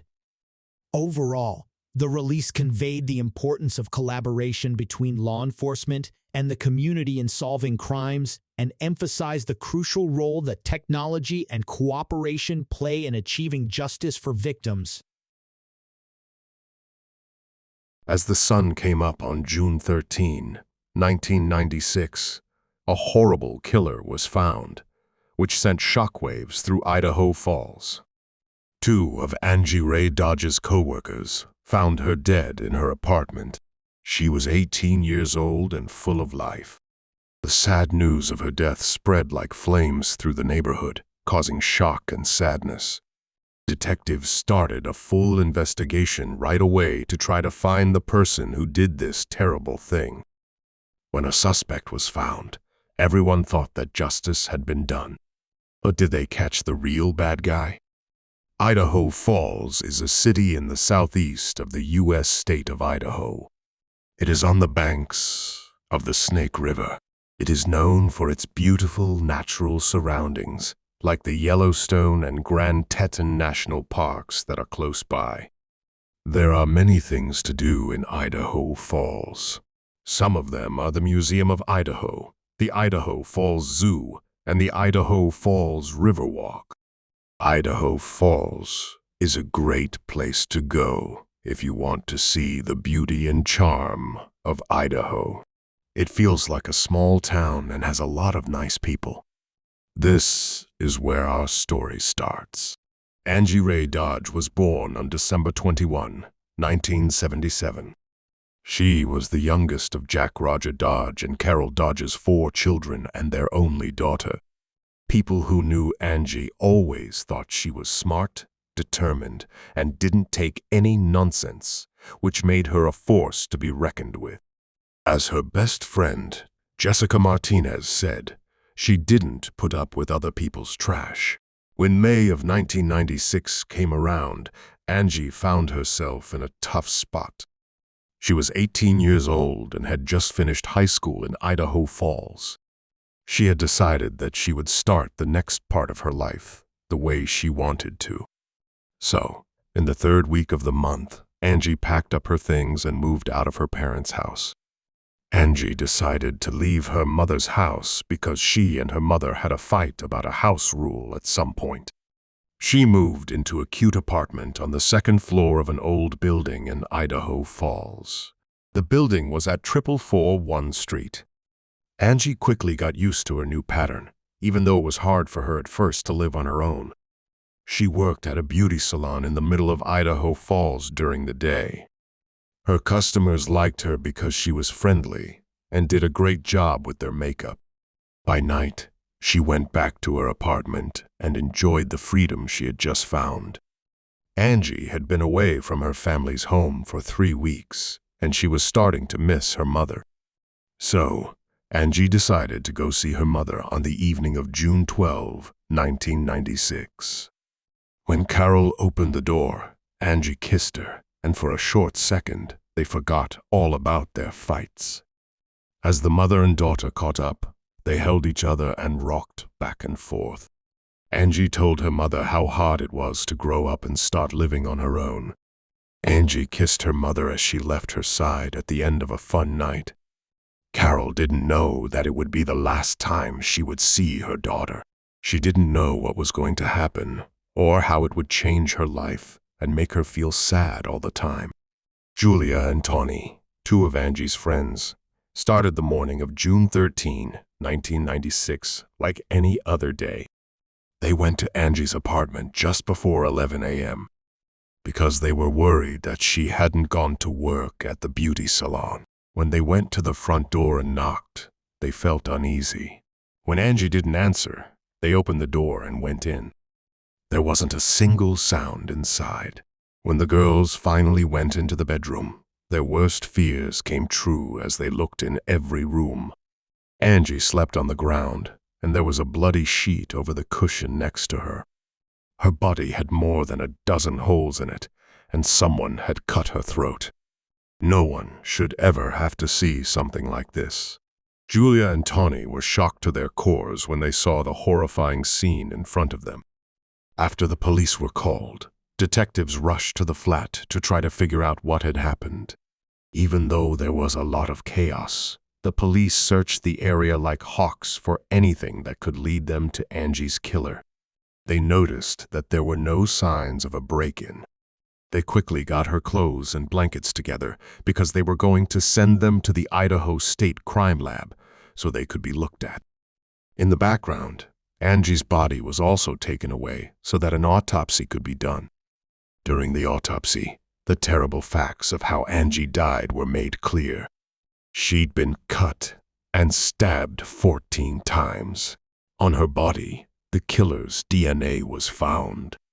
Investigators have found out that Angie was killed sometime between 12:45 a.m. and 11:15 a.m. on the day her dead body was found. When word spread quickly that Angie had died, people were shocked and angry. Her family was heartbroken and upset, and they couldn't handle such a terrible loss. Everyone was trying to figure out who could have done such a terrible thing to a young, harmless woman. In a small town where everyone knew each other and crime was rare, this level of violence was unheard of. People wanted answers, and they wanted them right away. The Idaho Falls Police Department detectives who were put in charge of the case started looking into Angie's death right away. They knocked on doors and talked to neighbors, friends, family members, and co-workers to find out anything that might help them find the murderer. The department also took DNA samples from a large number of people and matched them to the DNA found on the body and at the crime scene. However, no matches were found. Weeks after Angie was killed, there was still no solid leads because the police department seemed to be too busy with the case's complexity and high profile. The case didn't seem to be going anywhere, and people were getting more and more upset. Angie's mother, Carol, decided on her own to step in because she felt helpless and angry with how slowly the investigation was going. She gave out tens of thousands of flyers with a $5,000 prize for information, but not many people took her up on it. Unfazed, she started walking the streets until the early hours of the morning, asking anyone who would listen if they knew anything about her daughter's death. Carol was ready to do whatever it took to get justice for her daughter's case. When the police got a break in the case one day, it seemed like the investigation into Angie's murder had reached a dead end. On January 5, 1997, 7 long months after Angie was killed, a man named Benjamin Hobbs was arrested.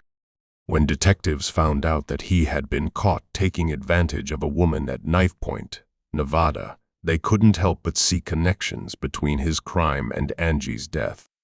When the police looked into Benjamin's past, they found out that he was also from Idaho Falls, and that he met Angie through a group of young people called the River Rat. This group often met on the trails along the river near Angie's flat. Angie was known to the group because she went to the river a lot. Once all the clues were in place, it didn't take long to figure out that Benjamin was the main suspect in Angie's case. Detectives started gathering proof against him and even brought up Christopher Tabb, another of his friends who was 20 years old, to question him. The cops thought that Benjamin's best friend, Tabb, might be able to tell them something important. Tabb was questioned on January 7, 1997. At first, he said he had nothing to do with the crime. He told the police that Benjamin did not have anything to do with Angie's death, and that he had been out with another woman that night. But the agents thought that there might be more to the story. A few days later, on January 10, 1997, when he was being questioned for the second time, Tabb changed his story and said that Benjamin had killed Angie and asked him for an alibi. The phrase meant that Tabb was like the waiting area downstairs, and it was probably liked. It should be made clear that no one knows who the winner is. The police, on the other hand, were not happy and kept putting pressure on Tabb. Tabb's account changed again on January 15, 1997. Now, he said that he and Benjamin were there when Angie was killed. Between January 15 and January 17, 1997, Tabb made a series of deals with prosecutors that gave him protection. He agreed to tell the truth about the crime in return for a lesser charge of inciting a serious assault. But just when the police thought they had solved the case, something new came to light. The DNA tests showed that neither Tabb nor Benjamin was the person whose DNA was found on Angie's body or clothes. When the cops couldn't figure out who the suspect was, Tabb came up with Jeremy Sargas, who was a friend of both Tabb and Benjamin. At this point, Tabb said that Jeremy and Benjamin had killed Angie because they took advantage of her. The situation looked like it was getting more complicated. As the investigation went on, Tabb's trustworthiness was getting worse. The cops were at their wits' end because they had tried everything they could, such as many interviews and lie detector tests, but nothing worked. The DNA test results for Jeremy came back negative on January 27, showing that he had nothing to do with Angie's death. This was a big defeat for the prosecution, which made things even worse. Sargas couldn't be true, so the prosecutors had nothing else to do. Out of anger, the prosecutor took away Tabb's protection. After being accused of lies on January 29, 1997, Tabb was under more and more pressure and had no other choice. Even worse, Tabb was taken to the scene of the crime that day, but his lawyer wouldn't go with him. After the meeting, Tabb changed his story once more. Tabb said that he had held Angie down while Mike and Benjamin killed the victim, according to this story. Seemed like only Tabb knew who this Mike was. The new information made it hard for the agents to put together a story that made sense. Tabb finally told the truth about what happened on January 30, 1997, during a follow-up lie detector test. He didn't admit to helping attack Angie until Benjamin threatened to kill him. On February 3, 1997, Tabb was charged with first-degree murder and using a risky weapon while committing a crime. This was a surprise. But what about Benjamin, who is said to have planned the crime? He was found guilty of a different crime in Nevada, but he was never charged with killing Angie. Jeremy was first charged with being an accomplice to the crime, even though Tab had already said that he was part of the crime. Tab, on the other hand, had to deal with the full weight of the case against him after the charges were dropped. The trial for Tab started in May 1998, a year later. The courtroom was packed with reporters and people who wanted to see how the case turned out. During the hearing, Tab never stopped saying that he was innocent. His lawyer also stressed that the DNA test showed that he wasn't the killer. The lawyer also tried to get Tab's statement thrown out because it was made under duress, but the judge let it be used as evidence anyway. A young woman named Destiny Osborne was called as a surprise witness to help the prosecution's case. She remembered that a few days after Angie was killed, Tab and Benjamin talked about the murder at a party. Carol, Angie's mother, was there for the whole hearing. She sat in the front row and paid close attention to each statement. Her sadness was clear, and she was determined to see that justice was done. She wanted Tab to be put to death because she thought he deserved to be punished for hurting her daughter. As the trial came to a close, the verdict was clear: Tab was guilty. Instead of putting Tab to death, the judge chose to send him to prison for 30 years to life. Carol, the victim's mother, was completely heartbroken, no matter what happened. During the trial, she was rude to Tab, and when the judge's ruling was read, she left the courtroom in a bad mood. Even though Tab was found guilty, she wasn't completely happy with how the trial turned out. Carol had a sneaking feeling that the story wasn't as straightforward as it seemed. She was determined to find out the truth because she couldn't believe that Tab had done what he did on his own. The fact that Tab's DNA wasn't found at the crime scene only made her more motivated to find the real killer. She knew the person who killed her daughter wasn't caught yet. The people in charge of the government felt the same way. So, they kept looking for more people whose DNA might match the DNA that was found at the crime scene.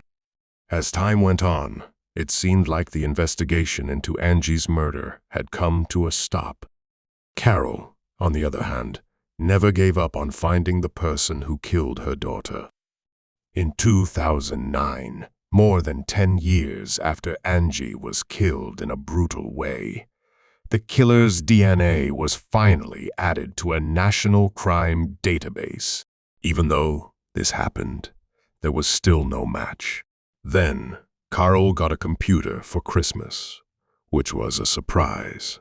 She used it right away and found out that a company in Florida could test DNA samples to find out the race of the giver.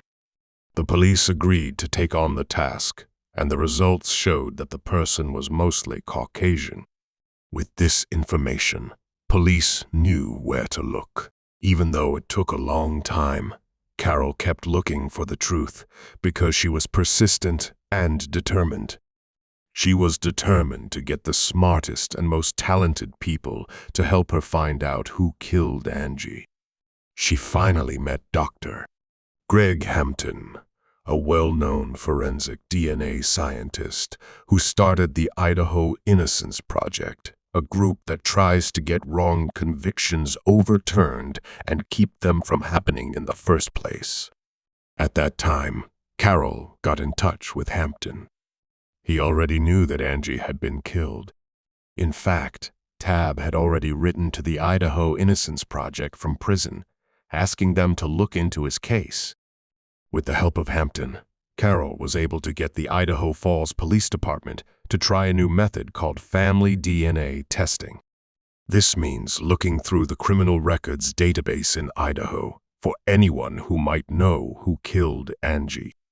Hampton came up with an even more daring plan. Even though it was against the law in Idaho, he suggested putting the crime scene sample on open databases.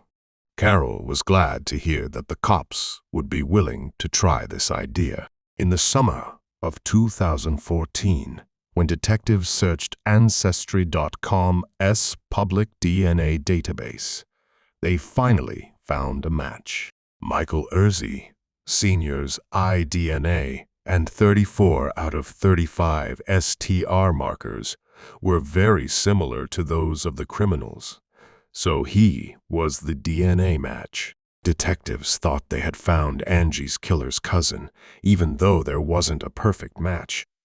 When police started looking into Michael Ersey Sr.'s family, they quickly became interested in his son, Michael Ersey Jr. Could this be the same Mick that Tab talked about in 1997 when he was being questioned? When the cops looked into the younger Ersey's past, they found out that he was a filmmaker who lived in New Orleans. In his body of work, he made the dark movie Murder Abalia about a young woman who is killed. Because Michael liked to watch scary movies, the cops started to worry that he might have been to blame for Angie's death. In December 2014, more than 18 years after Angie died, Michael was arrested. Michael was taken to a police station near the New Orleans Superdome, where he was questioned by officers from Idaho Falls and the Louisiana State Police. During the interview, the cops found out that Michael knew people in Idaho and was there at the time of the crime. This was a key point that made people wonder. After taking a face swab for DNA, the police drove Michael home. Even though Michael was now their main suspect, they were able to find the answer quickly thanks to the DNA match they found at the crime scene. It took a few weeks before his DNA was found to match the sample from the crime scene. When they heard this, the people working on the case were heartbroken. They looked like they were starting over from scratch again.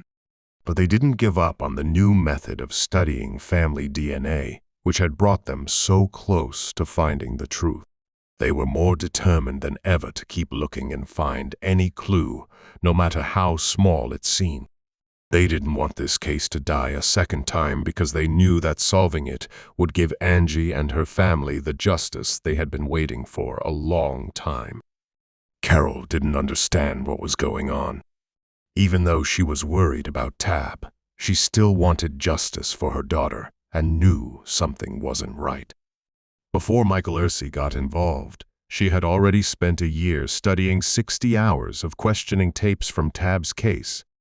She watched the tape and saw that his explanation didn't match up with what she saw. This made her wonder. Carol wasn't going to let Tab stay in jail if he was really innocent. She then talked to Tab's lawyer, John Thomas, and told him that she thought Tab was guilty.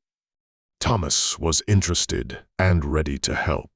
He worked with Carol and asked Stephen Dreisen, a well-known expert on fakes, for help. When Dreisen watched the interrogation tapes, he couldn't get rid of the idea that Tab had been forced to admit to a crime he hadn't done. Then he found out something bad. When Tab was being questioned in 1997, the death sentence had been used as a threat. To get Tab to confess, the cops played a dangerous game by putting his life in danger. Dreisen started writing a paper right away about how the cops used force. Dreisen also came to the conclusion that there was no proof that Tab was at the crime scene or that he helped kill the person. After that, Dreisen got in touch with the Innocence Project of New York and asked them to work with Judges for Justice and the Idaho Innocence Project. They started working together to get Tab out of jail. As Tab's case took more and stranger turns, change was on the way. In 2015, the prosecutor's office hired a third-party investigator to look into Tab's sentence. Because of what the detective found, Tab's conviction was shaken to its very core. He found out that the information Tab had given him during his interview had come from the police. Even what the polygrapher said during the tests turned out to be a form of coercion. Even so, the detective thought Tab was there when Angie was attacked and killed, but he didn't believe Tab when he said he was involved in the crime. In May 2016, Tab's lawyer filed an application for post-conviction relief, saying that Tab's statement was forced and not honest. Tab's life changed after this. They thought that new DNA proof would clear his name, but the prosecutor wouldn't let them move forward until Tab's lawyers and the people in the area came together in a strong show of support. They yelled for justice for Tab until their voices were too loud to be ignored. In the end, County Prosecutor Daniel Clark made Tab an offer. He could get out of jail, but he would have to live with his charges and be on parole for at least 10 years. Even though it was a tempting offer, Tab said no. He was determined to clear his name and show that he was not guilty, no matter what it took. After a lot of thought, Tab's lawyer, John Thomas, was able to get the prosecutor to agree to a new plan. This time, Tab would be let out of jail after 20 years. Even if he was found guilty of the abuse charge, he would be cleared of the murder charge. Tab had to make the hard decision to agree to the plan.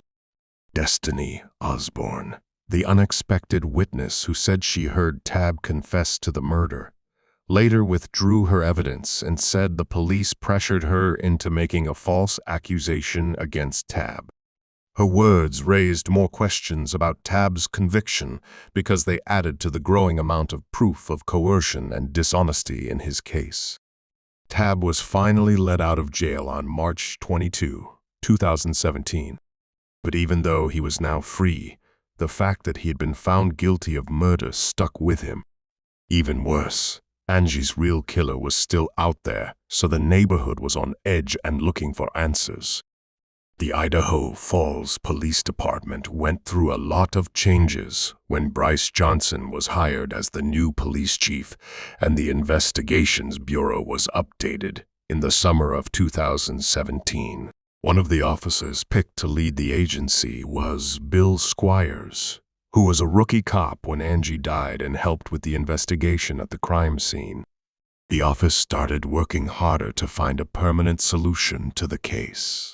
In the meantime, Carol learned about genetic origins and the groundbreaking work being done at Parabon Nanolabs. She talked to C.C. Moore, who is in charge of genetic genealogy, because she wanted to look into this possibility for her daughter's case. But Angie's DNA proof was badly damaged, so Parabon at first turned down the request. On the other hand, Carol was persistent and asked Moore himself to take the case. Moore chose to help with Angie's case in the fall of 2008 after being moved by Carol's dedication and persistence. He started working with the police on the case. Moore did not give up, even though the DNA proof seemed impossible to understand. She began putting together a family tree of people who had the suspect's DNA. Moore did more study and found a marriage that happened in the 1800s. He quickly realized that the suspect was either the grandson or great-grandson of a man named Clarence Ursi. She used birth records and obituaries to find 6 men who were the right age to have done the crime in 1996. One of them lived in Idaho, so that the Idaho Falls Police Department could get DNA samples from the 6 guys. Moore gave them their names. After chasing the suspects for days, the police were finally able to get the samples without being seen. They were shocked to find out that none of the suspects' DNA matched the DNA found at the crime scene. Moore didn't give up after this defeat. Instead, he kept working on his plan. She looked over the family tree she had made to see if any of the lines could have been wrong. She knew that if there were no records of weddings, divorces, or adoptions, some of the branches on the family tree might be missing. After many hours of hard work, she found a key piece of information in an obituary that led to a breakthrough.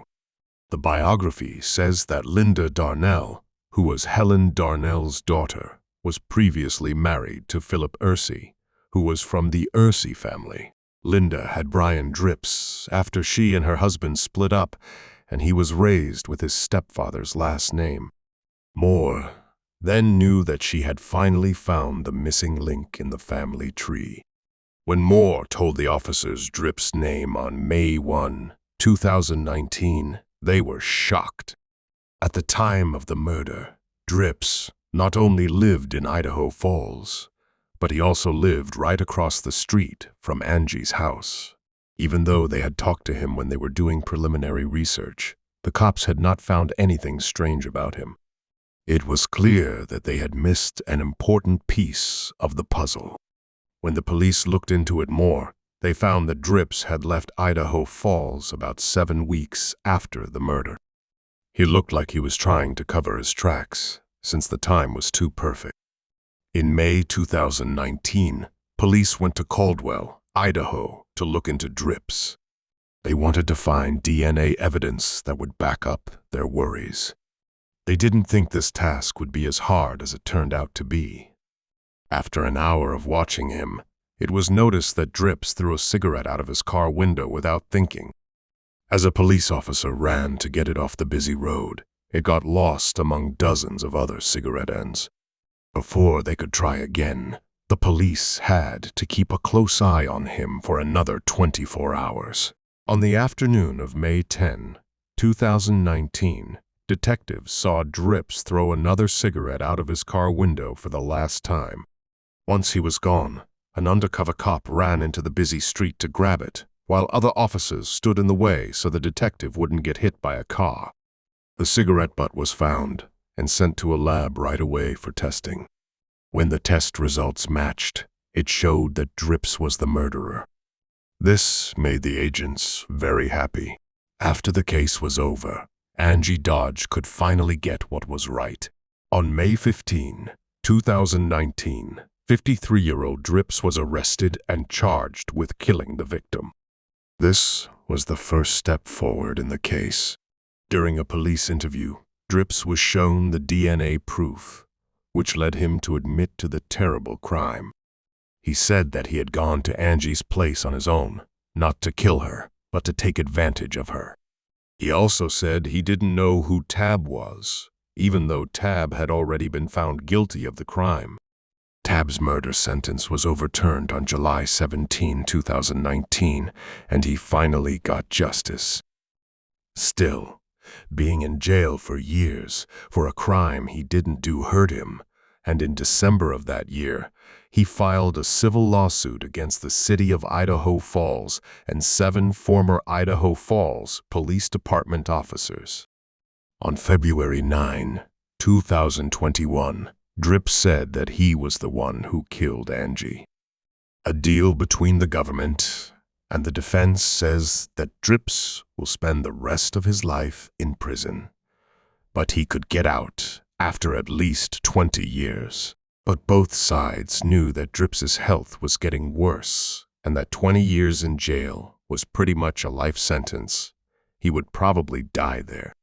On June 7, 2022, the judge gave the decision, and Drips was officially sentenced to spend the rest of his life in prison. Drips went to the defense table before the decision was made and said he was sorry, but his words were barely loud enough to be heard above a whisper. When he apologized for what he had done and said, "I wish I could do that night over," it was a small comfort to those who had suffered so much because of Angie's death. But the story did not end there. In June 2022, it was announced that Tab would get $11.7 million from the government. Compared to the years he lost, the sum was small, but it was a step in the right direction. It also served as a warning that justice can still be done, even if it takes a long time. And that is the end of the sad and complicated case of Angie Dodge's murder. From the time Tab was first arrested until Drips was finally convicted, this case was full of twists and turns, fake charges, and long overdue justice. The people of Idaho Falls and the rest of the country have been affected by this case for years. It shows how important and limited DNA proof can be in criminal investigations. In light of this case, we have to ask, how can we keep improving our legal system to make sure criminals are punished while preventing wrongful sentences that could have such serious consequences? What's your home address where she's missing from? 14155 South Beaver Creek Road, number 201.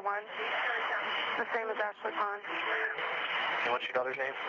Miranda Gaddis, Gaddis, and no one's talked to her or seen her. Ashley Pond, who was 12 years old, went missing from Oregon City on January 9, 2002. Just when everyone thought things couldn't get any worse, her friend Miranda Gaddis, who was 13 at the time, also went missing on March 8, 2002. The things that happened are hard to even think about. Families were torn apart, towns were scared, and agents were left scratching their heads as they tried to figure out what was going on. Every step of the investigation showed new twists and turns that made the whole country feel everything from hope to despair to disbelief to horror. So, what happened to solve the mystery? Oregon City, which is in the Pacific Northwest, is a secret gem. This charming city has a long past and beautiful natural surroundings, making it a must-see for tourists who want to get a real taste of Oregon. From the famous Oregon City Municipal Elevator to the historic McLaughlin House, there are many cultural and historical sites to visit. Oregon City has something for everyone, whether you like history, nature, or just want a quiet place to get away. But in 2002, 2 girls died tragically here. It all started in Oregon City on January 9, 2002. On this winter morning, Ashley Pond, who was 12 years old, was running late to catch the school bus. Ashley heard her younger sister Brianna's voice in the morning and quickly got some food. She put on Tommy Hilfiger pants, a shirt with spaghetti straps, and a sweatshirt just after 8 a.m. Waved goodbye to her mother, Loy Pond, and ran out the door. She also had to go to dance class after school. She would miss school and dance class, both that day and for the rest of her life. Ashley's bus stop was only a few minutes away from where she lived in the Newell Creek Village apartments, so her mother didn't mind that she walked alone. Lori didn't know it at the time, but her daughter set out on a trip that day that would lead to her death. Ashley never made it to Gardner Middle School because she did not get on the bus. The girl was never seen or heard from again. Lori waited calmly all day for her daughter to call her so she could pick her up from dance class. When Lori didn't get the call after hours, she started to worry. She called her school and dance class in a panic and found out that she hadn't made it to either. Lori felt helpless, so she called all of her friends to see if Ashley was with one of them. She didn't hear anything good from anyone, which was a shame. Lori had no other choice but to call 911 to report Ashley missing. Officers from the Oregon City Police Department were then sent to Lori's apartment in Newell Creek Village to start looking into why she had gone missing. Even though a search was done right away, the cops weren't worried. They were thinking about the possibility that Ashley had run away and would go back home in a few days. The news that Ashley Pond had gone missing quickly spread through Oregon City, and soon it was all anyone could talk about. There were rumors that Ashley had, in fact, run away from home, but no one knew where she could have been. When the cops searched Ashley's room, they found all of her favorite things. If a 12-year-old girl ran away from home, she was very likely to take her things with her. Ashley's family started putting up missing person signs for her as a last-ditch effort to find her. Every second seemed like a lifetime, and they couldn't think about anything else but finding their loved one. In the meantime, investigators jumped into action and tried to follow Ashley's last moves. No one knew for sure if she ever made it to the bus stop, but the apartment complex was the last place she was seen. After talking to some kids on the school bus, the cops decided that she went missing between the time she left her apartment building and the time she got to the bus stop. Behind the apartment building, the bus stop was up on a hill. Kids would often cut through the woods to get to the bus stop faster. Investigators didn't know if Ashley took the same road on the day she went missing. Even though there were no solid leads, the police were now looking into the possibility of theft or even foul play because of the missing person. Since investigators had no other leads to follow, they chose to look at Ashley's closest friends and family, which meant digging into her life. Ashley came into the world on March 1, 1989, when Lori gave birth to her oldest daughter. Lori married David Pond, her high school boyfriend, soon after she turned 16. At the time, she had never been married. Soon, there were more kids in the family, making Ashley the older sister to two younger brothers. Ashley loved and looked out for her younger sister, Brianna, who was only 18 months younger than she was.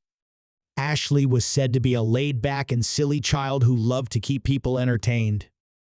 She made a lot of friends in middle school because she was very outgoing.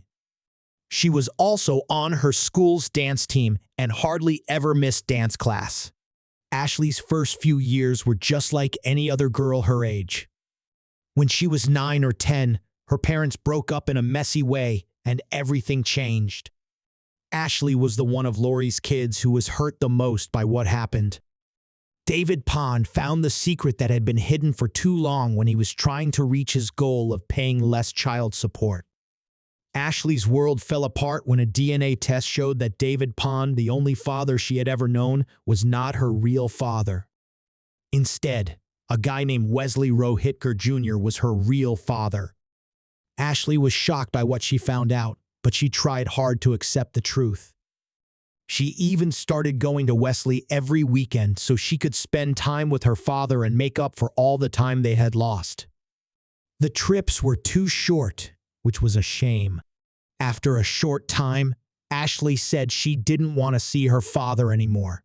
She said he had done something horrible.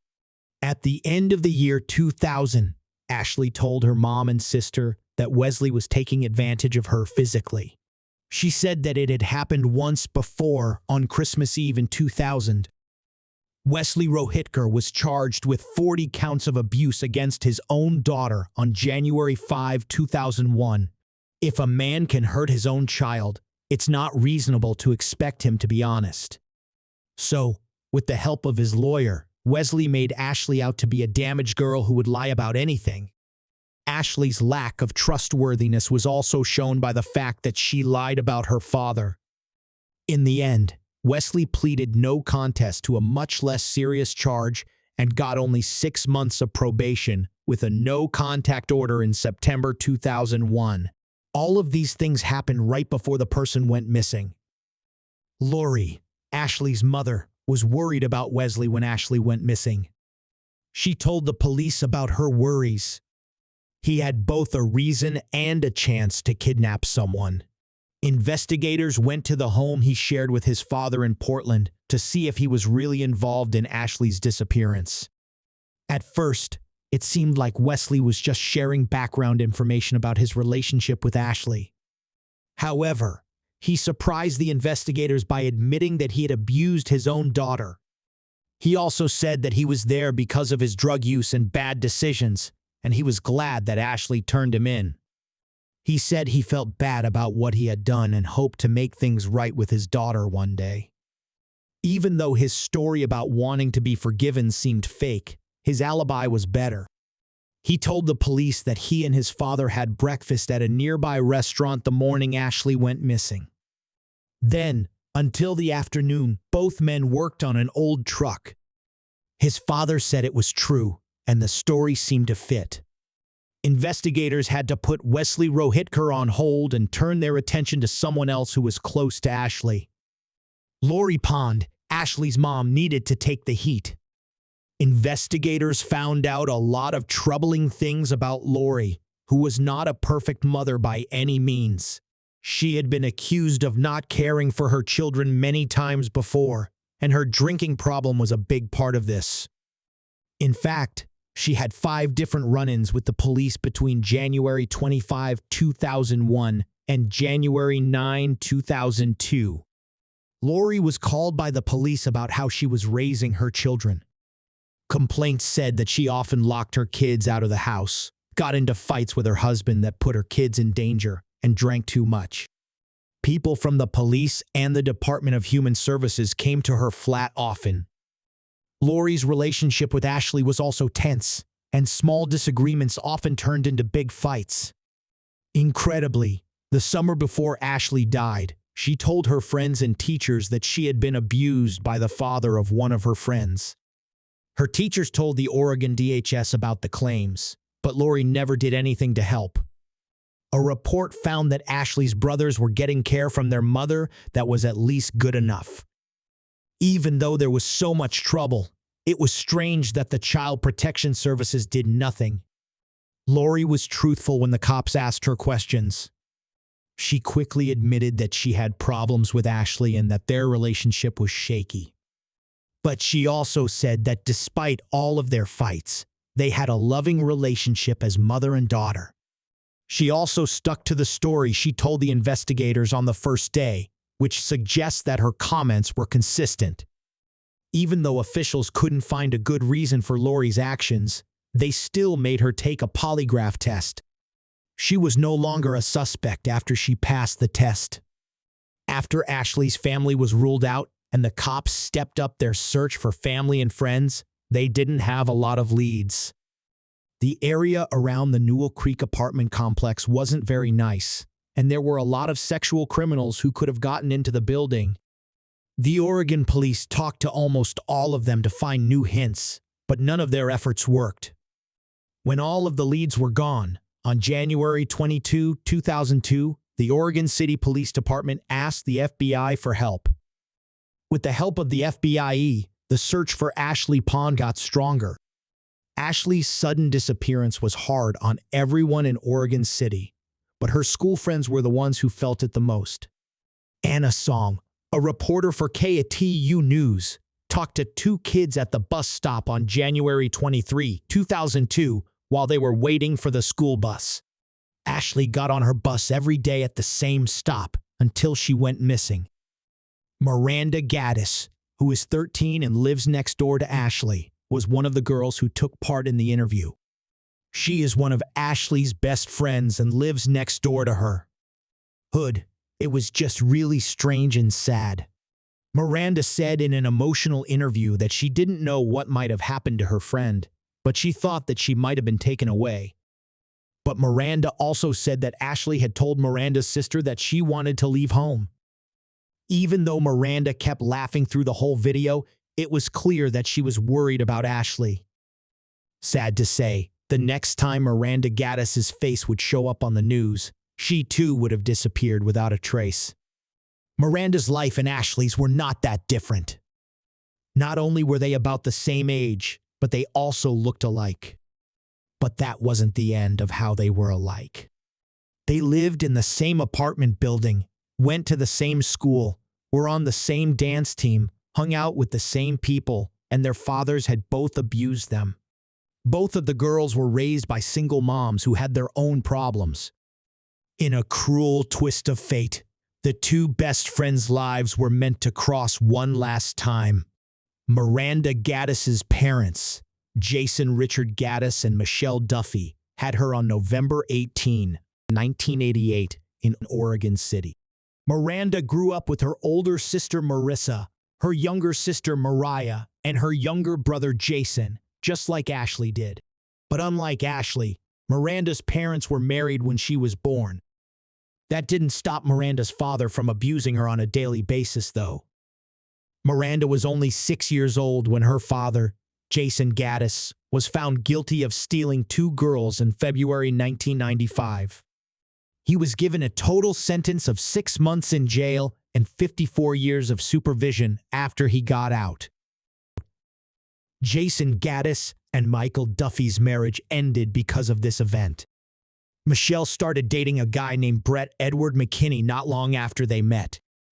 Her taste in guys turned out to be terrible, though. Brett was like Jason in that he often hurt young girls, and he did so to Miranda and her brothers as well. In the end, he was found guilty of his crimes and sent to jail. After this, Miranda and her brothers were sent to live with foster families for a short time before going back to live with their mother. Miranda loved her life, even though it was hard at times, and she loved spending time with her brothers. Her friends said she was bold, friendly, and funny, but also very thoughtful and loving. She loved to dance and dreamed of being a model someday. One of the best things about Miranda was that she tried to protect other people from the bad things she saw in the world by telling them about the dangers she saw. The Gardner Middle School dance team had been getting ready for a dance show on March 23, 2002. Miranda had been pushing them to do this. The performance was supposed to be part of an event to raise money for a reward fund for Ashley Pond, whose absence had been a painful mystery for almost 2 months at that point. Like many other people, Miranda let her guard down. No one knew that bad things were still out there. Another strange absence happened in Oregon City on March 8, 2002. The day started out like any other day. By that time, most people in the town had gotten over the shock of Ashley's disappearance when she was 12 and were back to their normal lives. Like most school days, Miranda's day started at 7:30 a.m. When Miranda was getting ready for school, her mother Michelle left for work. Michelle thought that her daughter would do what she did every day and go to school on her own. She had no idea that this was the last time she would see her. Michelle's oldest daughter called her around 1:20 p.m. that day to tell her that Miranda wasn't at school and none of her friends had seen her. Michelle was worried, so she called the school to find out what was going on. When she got there, she found out that Miranda had, in fact, missed all of her classes that day. After what happened to Ashley a few weeks earlier, Michelle didn't waste any time telling the police that her daughter had gone missing. People in Oregon City, including the cops, noticed that Miranda and Ashley both went missing around the same time. Even though the first case was still being investigated, this was another terrible attack on the town. The shock shook the town to its core, and every parent in the town was filled with fear. They were all afraid to let their kids play outside alone because they thought the person who took the girls was still out there looking for more young girls to take. Law enforcement officials also thought, though they were losing hope, that the two disappearances were linked and might have been done by the same person. But they had to move quickly to find out what the unknown bad guy would do next. At this point, they were thinking about all the worst things that could happen, and foul play was at the top of the list. Even though the chances of getting the girls back seemed low, agents worked hard to find any clues that might help them figure out what happened. "We're looking for people who were in the same places at the same times as Ashley and Miranda," the police said. Local and state police, as well as FBI officers with their trained K-9 units, swarmed into the town. They also put the girls' faces on signs in a big way to get the word out about the case. The dance was meant to be for Ashley, but it turned into a way for both girls to raise money. Her older sister gave the solo show that Miranda was getting ready for. Detectives were checking out the area by going to the homes of neighbors, stopping cars, and talking to locals. They were interested in one house in particular. Detectives from the Oregon City Police Department went to talk to the house's owner, a man named Ward Weaver who was 39 years old. The top of the hill where Ashley and Miranda's bus stop had been was where Ward Weaver's house was. The house, which was at 2507 South Beaver Creek Road, was rented out for $600 per month. In August 1997, Ward Weaver moved into the rental house. In 2002, he lived in that house with his 12-year-old daughter Mallory, his 19-year-old son Francis, and a woman he met at work and started dating. Ashley and Miranda all went to the same school, and Mallory was friends with both of them. They spent a lot of time with the same group of friends, sometimes even after school. Mallory's friends liked her a lot, especially because her house was a place where kids could hang out without any rules. Weaver had a big backyard where all the kids played hide and seek and ate junk food. Ward Weaver's house was often used for sleepovers. Miranda and Ashley spent a lot of time with Mallory, and Ashley often slept over at her house. But Mallory wasn't the only well-known person at the time. Her father, Ward Weaver, also helped keep the kids busy in a big way. He was pretty much the coolest dad in town, and the kids in the neighborhood knew they were welcome at his house. Investigators chose to go to Ward Weaver's house because it was right across the street from the bus stop where both girls were headed on the day they went missing. The agents thought Weaver was friendly and willing to work with them. He agreed that both Miranda and Ashley had been to his house, but he said he hadn't seen anything on the days Miranda and Ashley went missing. He also said that Ashley was a troubled girl who had every reason to run away from home. He didn't say anything about Miranda, though. Even though Weaver wasn't being looked at as a suspect, police still asked if they could search the house. Weaver let the police check his house and backyard on their own, but they didn't find anything. Weaver also had an alibi. He said he was at work on both of those days and had a time card to prove it. Since there was nothing wrong at Weaver's house, the police chose to look for other clues. After talking to a number of people in the Two Perverts Newell apartment complex, the FBI turned its attention to Adam and Scott, two young guys in their 20s, who shared an apartment, lived in the same building. People thought they were perverts because they liked to look at young girls and say bad things about them. Investigators even found out that these two people had been accused of making rude remarks about Ashley and Miranda in the past. It was easy to think that these two guys might have had something to do with both girls going missing. A few FBI officers went to a prayer for Ashley and Miranda, where Scott and Adam were also present to get more proof. The spies heard them talking about the girls who were missing and how they wanted to stay out of trouble. This made a lot of people suspicious, so much so that Adam and Scott were put under watch. A few days later, the men were found talking to a young woman and trying to get her to get into their car. This was a possible abduction situation, and the agents stepped in to stop it from happening. The cops had enough evidence to ask for a polygraph test because of this action. Both of them passed the polygraph test, which was a surprise. Investigators talked to them for hours and even looked through their apartment, but they didn't find anything. Even though they were acting weird, the cops couldn't find anything to link them to the missing girls. The days turned into weeks, and the weeks turned into months, but nothing important changed in the case. Just when the case seemed to be going nowhere, a shocking turn of events came out of nowhere.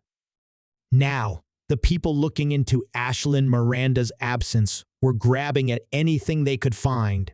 They were all in middle school. They all used stories to find out things, even if it was just middle school gossip. But they didn't know that rumors could change the whole direction of the study and lead to a scary truth. When police looked into the lead, they found out that Ashley had told Ward Weaver in August 2001 that he was taking advantage of her, and she stopped going to his house. Mallory, Weaver's daughter, was the only one of her friends who believed her. Miranda was the only person who had Ashley's back at that time. Even though the charges were made, nothing ever came of it and nothing was done. Mallory couldn't let go of this, though. The fight between them was so bad that it ended their friendship for good.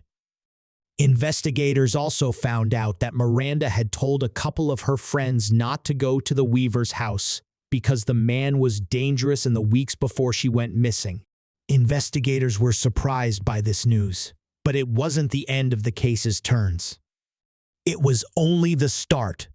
When the investigators dug deeper, they found that Ward Weaver had testified in court for Ashley's father, Wesley Rohitker, denying all the claims made against him and calling the little girl a liar. The father failed a polygraph test, but was he really capable of doing something so horrible? Did the reports have enough truth to believe them? Investigators were faced with a confusing situation where they had more questions than answers. So, in May 2002, The Oregon Police Department asked Ward Weaver to take a polygraph test. As was to be expected, he did very badly on the test. But the police said that, besides the polygraph, there was no other hard proof against this man. The test itself wasn't useful either, since polygraph tests can't be used in court. The only thing these tests did was help shape the study, which is exactly what they did. In the blink of an eye, Ward Weaver went from being a good person to being the main suspect. Because of his dark past, investigators knew they had to dig deeper into his life to find strong proof. Ward Weaver, I was born in Humboldt County, California, on April 6, 1963. His parents were Trish and Ward Weaver Jr. Weaver's father left the family when he was only 4 years old in 1967. Weaver's mother took care of him and his 2 sisters. Shortly after the divorce, Trish met her second husband, a violent alcoholic named Bob Boudreaux.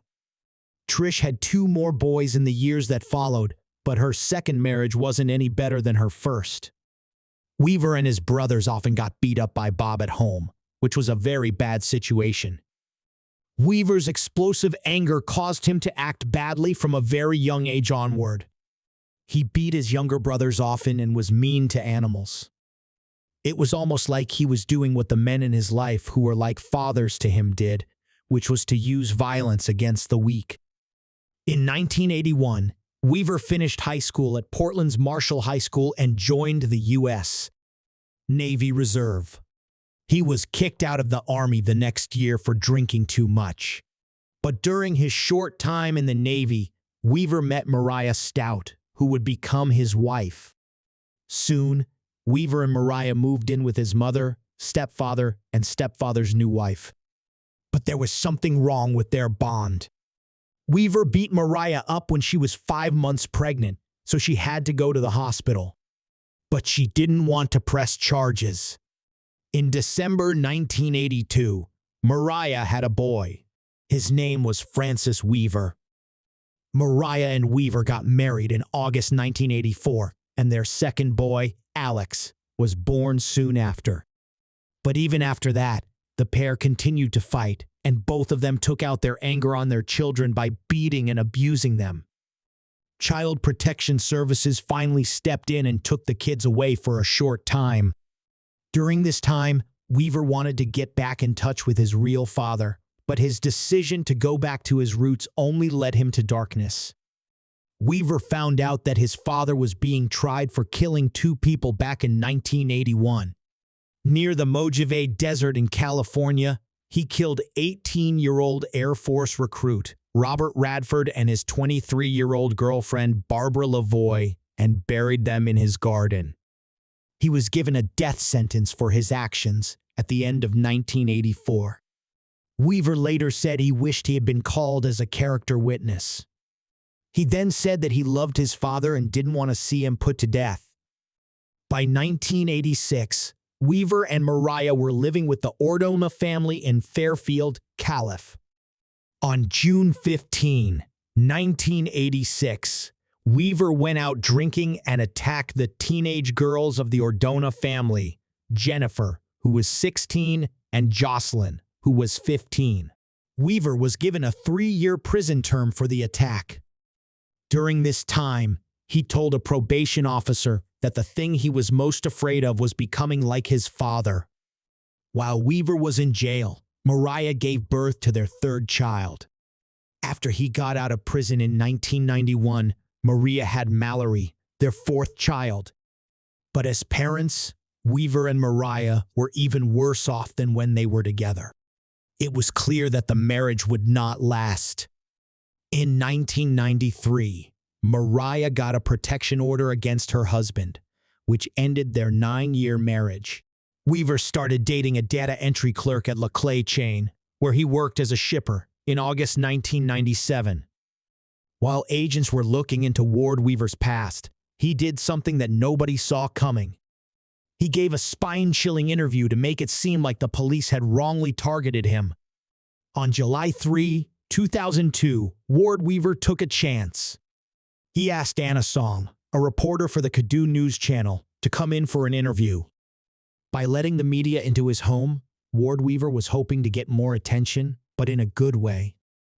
When Anna asked him about his failed polygraph test during the interview, he said that it was because the Oregon cops were not good at their jobs. He also said that he would no longer work with law officers. He also didn't think twice about talking about Ashley's claims against him.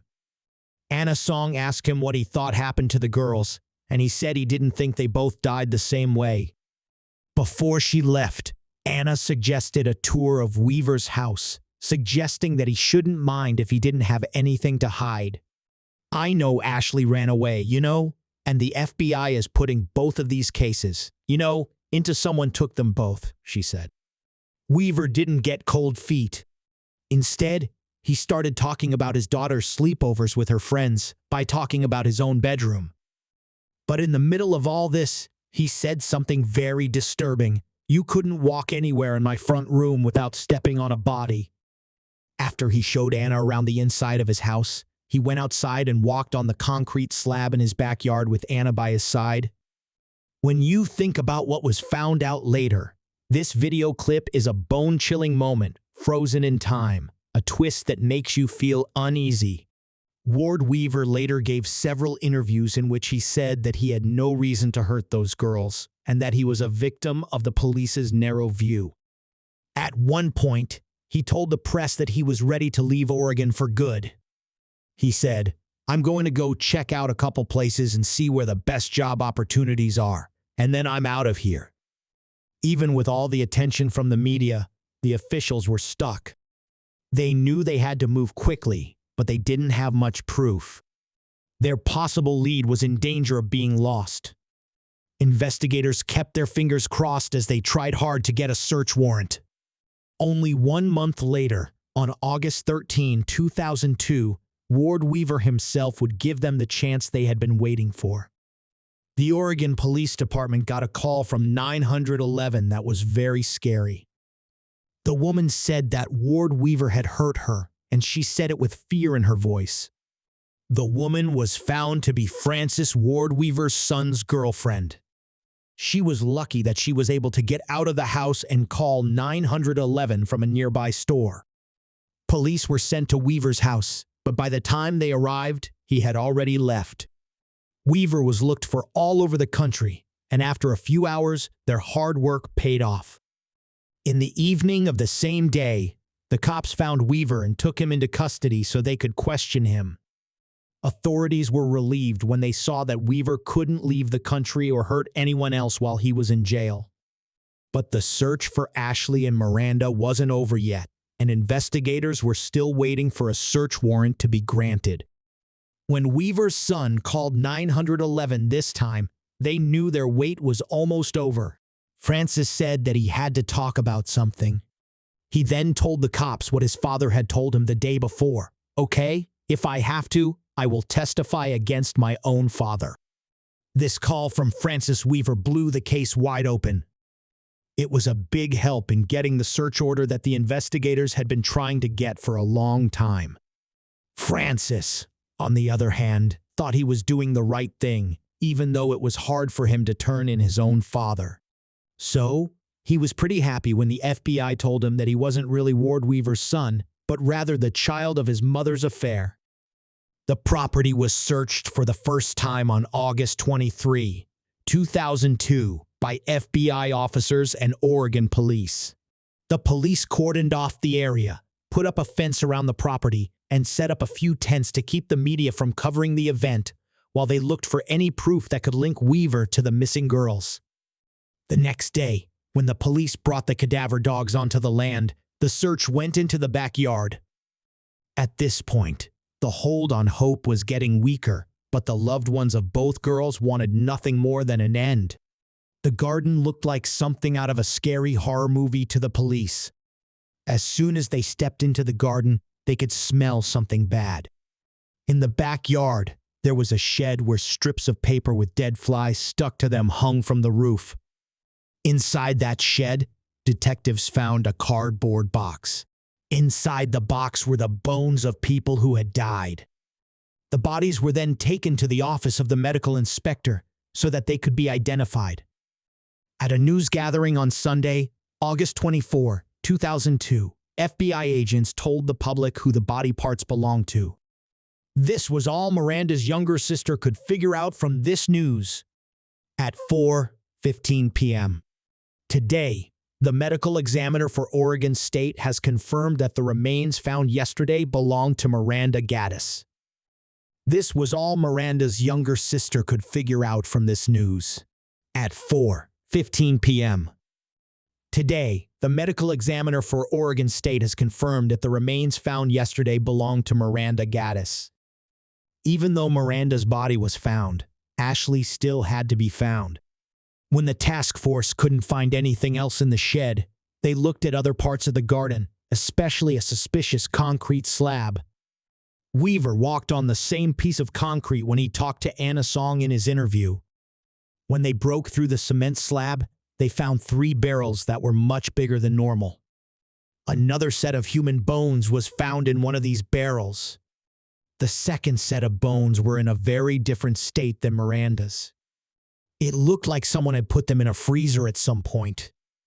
After looking around, they found a freezer that they thought was used to store the body parts. In the end, the medical examiner's office decided that the body parts did belong to Ashley Pond. Even for Ashley's family, the news was a lot to take in. Ward Weaver was already in jail for an interview when he was charged with killing Ashley and Miranda in a very bad way. In the state of Oregon, Weaver could have been put to death for these crimes. Weaver kept denying that he had anything to do with the murders, even though there was a lot of proof against him. People in Oregon City were, of course, shocked by what happened. It was scary to think that every time they sent their kids to that dangerous man's house, they were putting them in danger. So, after they found out who Weaver was, they were naturally interested to hear what he had to say about what he had done. Anna Song met with Weaver in jail early in 2003 while he was being held before his trial. She asked the most interesting question to start the interview.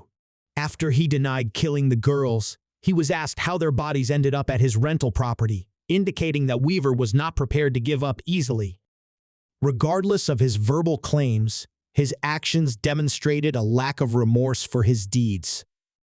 It's hard to understand how he went from being a good father and caring citizen in the July 2002 interview to being a cold-hearted man who didn't care about the terrible results of his actions.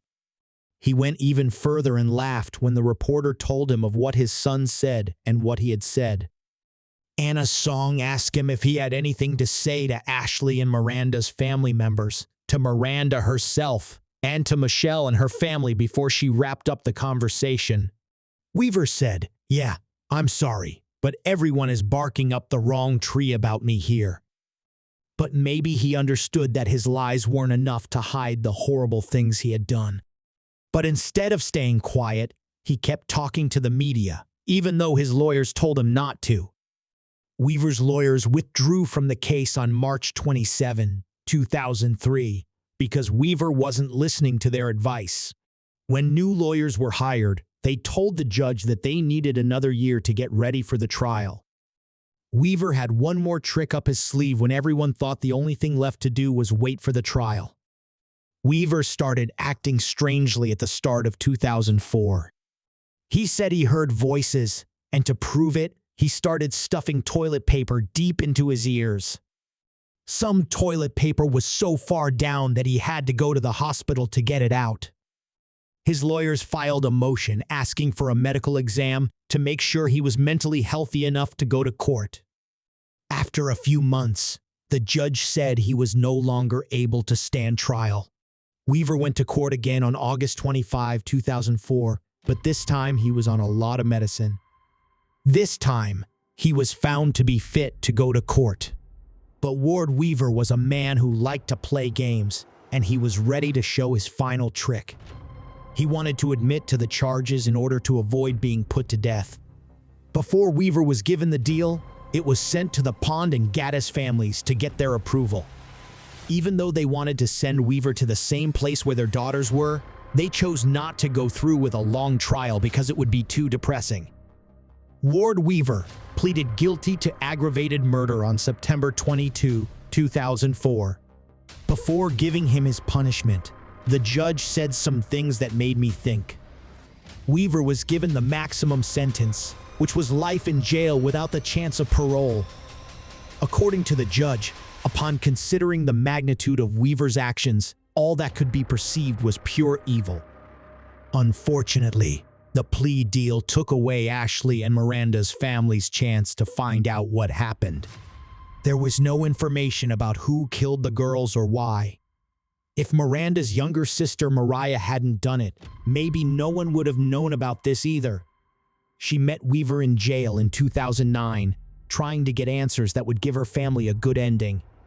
The world was meant to forget about Ward Weaver after this, but he left behind a family of bad people. Francis Weaver, who is Ward Weaver's stepson, was given a life term in 2016 for killing a Grants Pass man in 2014 during a drug deal that went wrong. The apple might not fall very far from the tree. Call it a twist of fate or just an accident, but 3 generations of the Weaver family are now in jail. The Closure House, where Ward Weaver used to live and do horrible things, has not been torn down. Today, the land is empty, which makes us wonder how well we know the people who live near us. Lori and Michelle left Oregon because they knew that a man they used to trust took the lives of their children. How do you think Ashley and Miranda really got hurt? Did Weaver's talk in jail teach you anything? Use the comments to tell us what you think. Thanks.